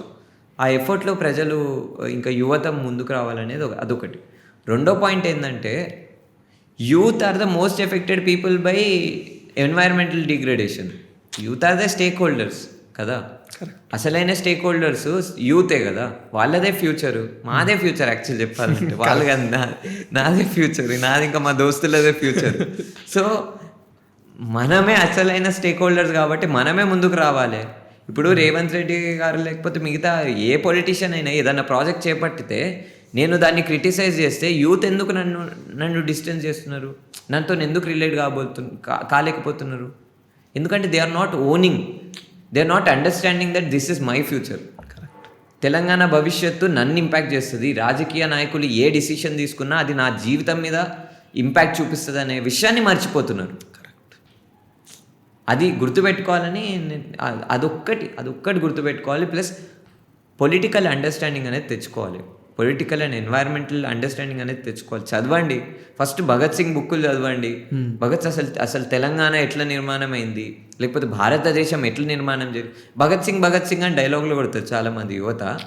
భగత్ సింగ్ డీపీలు పెట్టుకొని, లేకపోతే భగత్ సింగ్ గురించి బట్టలు ఇట్లా చించుకునేటోళ్ళు ఉంటారు, కొంతమంది టాటూ కూడా వేసుకుంటారు. వాళ్ళకి ఒక నిజం చెప్పాలని అనుకుంటున్నా, భగత్ సింగ్ ఒక నాస్తికుడు. ఓకే, భగత్ సింగ్ పుస్తకం రాసిండు వైయామ్ అతీస్ట్ అని, వీళ్ళకి అది తెలియదు. భగత్ సింగ్ ఏమో ఏదో రిలీజియన్ రక్షకుడు అని చెప్తారు. నాకేం ప్రాబ్లం లేదు, ఒక రిలీజియన్ ఎవరైనా ప్రొటెక్ట్ చేసుకోవచ్చు, దాంట్లో ఏం ప్రాబ్లం లేదు. కానీ ఫ్యాక్ట్స్ని మీరు ట్విస్ట్ చేయకండి. భగత్ సింగ్ ఏమో ఏంటి, భగత్ సింగ్ని వీళ్ళు నేషనల్ ఫిగర్ లెక్క చూపిస్తారు, కానీ భగత్ సింగ్ తన రైటింగ్స్లో ఏమని రాసిండు తెలుసా? Bhagat Singh spoke against communal hatred అంటే మత విద్వేషాలకు విరుద్ధంగా భగత్ సింగ్ ఒక ఎస్సేని రాసిండు. భగత్ సింగ్ పనిచేసిండు బై మత విద్వేషాలకి వ్యతిరేకంగా. వీళ్ళు అదే యువత భగత్ సింగ్ ఫోటో పెట్టుకుంటారు, భగత్ సింగ్ పుస్తకాలని మంట పెడుతున్నారు. ఎందుకంటే భగత్ సింగ్ ఏదైతే వాల్యూస్ని ప్రాపగేట్ చేసిండో, ఏదైతే వాల్యూస్ని నమ్మిండో, ఆ వాల్యూస్ని పాటించకుండా భగత్ సింగ్ ఫోటో పెట్టి భగత్ సింగ్ ఐడియాలజీని మోసం చేస్తున్నారు. దేశం నిర్మించాలంటే, దేశభక్తులంటే ముందు దేశంలో ఏవేవైతే ప్రజలు ఉన్నారో, ఏదైతే డైవర్స్ కంట్రీ ఉందో మనది, దాన్ని రెస్పెక్ట్ చేసి ఆ డైవర్స్ కంట్రీలో ఉన్న మతాలని, ఆ డైవర్స్ కంట్రీలో ఉన్న ప్రజలందరినీ ఏకతాటిగా యూనిటీతో ఉండాలి, వాళ్ళని రెస్పెక్ట్ చేయాలి. వాళ్ళని రెస్పెక్ట్ చేయకుండా భగత్ సింగ్ ఫోటో పెట్టి నువ్వు ముస్లిం, నువ్వు క్రిస్టియన్, నువ్వు క్రిస్మస్ సెలబ్రేట్ చేయొద్దు, నువ్వు ఇది చేయొద్దు, అది చేయొద్దు. ఏంది ఇది? దమ్మున ఒక వ్యక్తిని రమ్మనండి, ఒక్క ఇండివిజువల్ని ఈరోజు రమ్మనండి, భగత్ సింగ్ ఏంటి ముస్లింలకు విరుద్ధంగా పనిచేసిండని చెప్పమనండి, భగత్ సింగ్ ఈ మతానికి వ్యతిరేకంగా పనిచేసిండని చెప్పాను. అదంతా ఎందుకు, భగత్ సింగ్ నాస్తికుడు కాదు అని ప్రూవ్ చేయమనండి. అంటే నేను అంటున్న పాయింట్ ఏంటంటే, మనం ఎవరినైతే ఆదర్శంగా తీసుకుంటున్నామో వాళ్ళ పుస్తకాలను కొంచెం చదవాలి, ఎట్లా పడితే అట్లా చేయొద్దు. భారతదేశం నంబర్ 1 ఎట్లయితుంది? ఇట్లయితే భారతదేశం అంటే నంబర్ 1 ఎకానమీ కావాలంట వీళ్ళకి, నంబర్ 1 ఎకానమీ కావాలి. కానీ వీళ్ళు ఎవరినైతే ఆదర్శంగా తీసుకుంటారో వాళ్ళ ఐడియాలజీనే చదవరు, వాళ్ళు ఏం రాసిర్రో తెలియదు. ఇట్లా పోతామా మనము? సూపర్ పవర్ ఎట్లయితారు బాయ్? నువ్వు చదువు, ఫస్ట్ కమెంట్లు పెట్టడం కాదు, జర ముందుకు రావాలి, పని చేయాలి. నీ ఇంటి పక్కన ప్రజల పరిస్థితి ఏంది, గ్రామాలలో కులము నిన్న అస్సలు ఎంత దారుణం అంటే, అరే 2 నెలల చిన్న ఇన్ఫాంట్ని కాళ్ళతో తొక్కి చంపేస్తారా? మళ్ళీ వీళ్ళేమంటారు కులం లేదంటారు దేశంలో. ఏంది ఇది? ఈరోజు భగత్ సింగ్ బతుకుంటే, ఒకవేళ భగత్ సింగ్ బతుకుంటే, లేకపోతే మీరు ఎవరినైతే ఆదర్శంగా తీసుకుంటున్నారో సుభాష్ చంద్రబోస్ని కానీ వీళ్ళు బతుకుంటే మీ లెక్క కమెంట్లు పెట్టరు. వాస్తవంగా ఏ గ్రామంలో అయితే ఆ ఇన్సిడెంట్ జరిగిందో అక్కడికి వెళ్ళి ఆ అమ్మకి సంఘీభావంగా నిల్చుంటారు, ఆ అమ్మకి న్యాయం కోసం పోరాడతారు. వీళ్ళు అది చేయరు, పోరాడాడు, కొట్లాడాడు, కనీసం ఏంది వాట్సాప్లో కూడా స్టేటస్ పెట్టాడు. ఉల్టా ఏం చేస్తాడంటే ఎవడైతే కొట్లాడుతుండో వాళ్ళకి విరుద్ధంగా ఇట్లా నువ్వు ఇది నేను అది. ఏంది ఇది? ఎట్లా పోతాయి? Super power. ఇంకా సోషల్ జస్టిస్నే తీసుకురారు వీళ్ళు, సోషల్ జస్టిస్నే స్ప్రెడ్ కానివ్వరు మన దేశంలో. వీళ్ళు సూపర్ పవర్ ఎట్లా కానిస్తారు మన దేశాన్ని? అట్లా గ్రేట్. బట్ ఈ క్లైమేట్ ఫ్రెండ్ తెలంగాణ ఈ రీసెర్చ్ మొత్తంలోని సేవ్ మ్యూజియం చేసిన మీ రీసెర్చ్ మొత్తంలోని ఎనీ షాకింగ్ థింగ్స్ మీరు అబ్జర్వ్ చేశారా? ఎనీ షాకింగ్ థింగ్స్ అంటే, ఒకటి, ఈ మన ప్రాంతీయ చేపలు ఏవైతున్నాయో అవి లేవు, ఎక్కువ మొత్తంలో ఇన్వేసివ్ స్పీషీస్ ఉన్నాయి. సెకండ్ ఏంటంటే ఏంటి, అక్కడ మీరు ఎక్కడికి వెళ్తే మనం మూసీ ప్రాజెక్ట్ దగ్గరికి వెళ్తే చేపలు చనిపోయి తేలుతూ ఉంటాయి. అక్కడ మొత్తం ఇట్లా తేలుతూ ఉంటాయి. ఇదేంది అని అనుకున్నాం. ఇట్లా చాలా థింగ్స్ ఉన్నాయి యాక్చువల్లీ. అంటే అనంతగిరిలో వాటర్ని చూసినప్పుడు వి వర్ సర్ప్రైజ్డ్, ఇంత ప్యూర్గా ఉందండి వాటర్ అనేది. ప్లస్ దామగుండం వాటరే మూసీ నది లోపల కలుస్తుంది. దామగుండంలో మేము అప్పుడు ఉద్యమం చేసినప్పుడు అడవిలో మేము ఉన్నాం కదా, Damagundam forest. It is our love. ఇప్పుడు మా హార్ట్ బీట్ అనేది సరే వాళ్ళు ఏంటి అది కట్టేసినారు, కానీ our heart beat is in Damagundam. దామగుండంలో ప్యూర్ వాటర్ తాగినాం మేము. సో మాకు అంటే మూసీ నది అనేది మా అండర్స్టాండింగ్లో మేము ఎప్పుడు ఇమాజిన్ చేయలేదు డ్రింకబుల్ ఉంటుందని. కానీ అక్కడ దామగుండంలో అనంతగిరి వెళ్ళినప్పుడు చూసినాం. ప్లస్ మూసీ నది మీద ప్రజలు డిపెండెంట్ అయ్యి ఉన్నారు. సూర్యాపేటలో ఇంత డిపెండెన్సీ ఉందని నేను ఎప్పుడు అనుకోలేదు. కానీ అది తెలుసుకున్న తర్వాత I was really surprised. So ఇట్లా. ఓకే, బట్ ఈ జర్నీ మొత్తంలోని మీ టీంకి కానీ నీకు కానీ ఎలాంటి థ్రెట్స్ ఆర్ ప్రెజర్ ఫేస్ చేశారా? ఓన్లీ మూసీ రివర్, మూసీకి సంబంధించి థ్రెట్స్ ఆర్ ప్రెషర్ అంటే ఇప్పుడు బిలాల్ భాయ్ మేధపాట్కర్ గారిని, అప్పుడు మేధపాట్కర్ గారు వచ్చినారు 2025లో. లాస్ట్ ఇయర్ ఫిబ్రవరి మంత్లో వచ్చినారు, March 1 అనుకుంటా. వాళ్ళు ఇక్కడికి వచ్చినప్పుడు ఏ ఇల్లులు అయితే కూలినాయో అక్కడికి తీసుకెళ్ళిండే. తీసుకెళ్ళినప్పుడు ఏంటిది ప్రజలు ఎవరి ఇల్లులు అయితే కూలినాయో వాళ్ళతో చర్చించడానికి పోతున్నారు. With in the span of 10 minutes మేము మా బిలాల్ భాయ్ ఇంట్లో కూర్చొని ఉండే. With in the span of 10 minutes వచ్చి ఏంటి పోలీస్ వాళ్ళు వచ్చి అర్జెంటుగా మీరు వెళ్ళిపోవాలి అది ఇది అని అన్నారు. సరే వెళ్ళిపోవాలి. When we were going back, Bilal భాయ్ని, సయ్యద్ బిలాల్ భాయ్ని ఎవరైతే ఎన్నో సంవత్సరాల నుంచి మూసీ బస్తీవాసులతో పనిచేస్తున్నాడో, మూసీ బస్తీవాసుల ఇష్యూసే కాదు ఎన్నో ఇష్యూస్ గురించి ఎత్తుకొని ప్రజల హక్కుల గురించి మాట్లాడుతున్నాడో, ఆయనని ఏంటి బెదిరించి నిన్ను ఇది చేస్తాం అది చేస్తామని పోలీసులు బెదిరిస్తే అప్పటికప్పుడు అదే రోజు మళ్ళీ మీనాక్షి నటరాజన్ అని కాంగ్రెస్ పార్టీ ఇన్ఛార్జ్, ఆమె తెలంగాణకి ఏంటి ఇన్ఛార్జ్ మేజర్ పర్సన్ ఆమెనే, ఏఐసిసి తరఫున కాంగ్రెస్ పార్టీకి. ఆమె ఆ మీటింగ్లో వచ్చిండు. ఒక మీటింగ్లో వచ్చినప్పుడు ఆమె స్టేట్మెంట్ ఇచ్చింది. తెలంగాణ పోలీసు అప్పుడు కాంగ్రెస్ ప్రభుత్వం అపాయింట్ చేసిన డీజీపీఏ. ఓకే, తెలంగాణ పోలీస్ ఏదైతే మేధపాట్కర్ గారు మరియు మిగతా యాక్టివిస్టులని ఇట్లా వ్యవహరించిందో ఇది తప్పు అని వాళ్ళే చెప్పారు. సో అట్లా అంటే మల్టిపుల్ విధాలుగా అది జరుగుతూ ఉంటుంది. కానీ ఇప్పటి వరకు అయితే అదొకటైతే ఇంకా పైసలు పెట్టుకొని, నేను ఇప్పుడు మొన్న విన్నా, పైసలు పెట్టుకొని అంటే సోషల్ మీడియా ట్రెండ్లు నడిపిస్తున్నారు. అంటే కమెంట్లు వీడియోలు తీపియడము, అకౌంట్ కూడా మా ఇన్స్టాగ్రామ్ అకౌంట్ కూడా లేపేయడానికి ప్రయత్నాలు ప్రభుత్వము. ఎందుకు ఇదంతా పిరికి చేష్టలు? ఇప్పుడు వాళ్ళు ఇప్పుడు వీఆర్ ఇంటెలెక్చువల్ కిడ్స్ కదా, ఇప్పుడు వీఆర్ ఇంటెలెక్చువల్ వాళ్ళ ప్రకారము మేము పిల్లలం అని అంటున్నారు. We are children only, we are young people only, but we are intellectual young people. Correct. ఇప్పుడు మీరు ఇంటెలెక్చువల్గా ఫైట్ చేయండి, మేము మాట్లాడుతున్నాం, మేము రాత రాస్తున్నాం, మీరు కూడా రాత రాయండి. మీరు డాక్యుమెంట్లను ముందు పెడితే మేము దాన్ని క్రిటిక్ చేస్తాము, ఒక సొల్యూషన్ని మీకు ఇస్తాము. మాకు కాదు, మీరు కాంక్రిటైజేషన్ చేస్తున్నారు, ఇది కాదు, మీరు 50 mm కాంక్రీట్ వేస్తామని అంటున్నారు, 50 mm కాంక్రీట్ వేయకండి, మీరు దాని బదులు ఇది పెట్టండి, మీరు ఇల్లులు కూలగొడతా అని అంటున్నారు, ఇల్లులు కూలగొట్టకండి అని మేము మీకు ఒక సజెషన్ ఇస్తాము. మీరు డిపిఆర్ బయట పెడితే అవి జరుగుతాయి, మీరు డిపిఆర్ బయట పెట్టకుండా జేబులో దాచి పెట్టుకుంటే ఎట్లా జరుగుతుంది? సో అది అందుకనే కదా మేము ఏంటి ఇవన్నీ క్రిటిసిజమ్స్ ఇవన్నీ.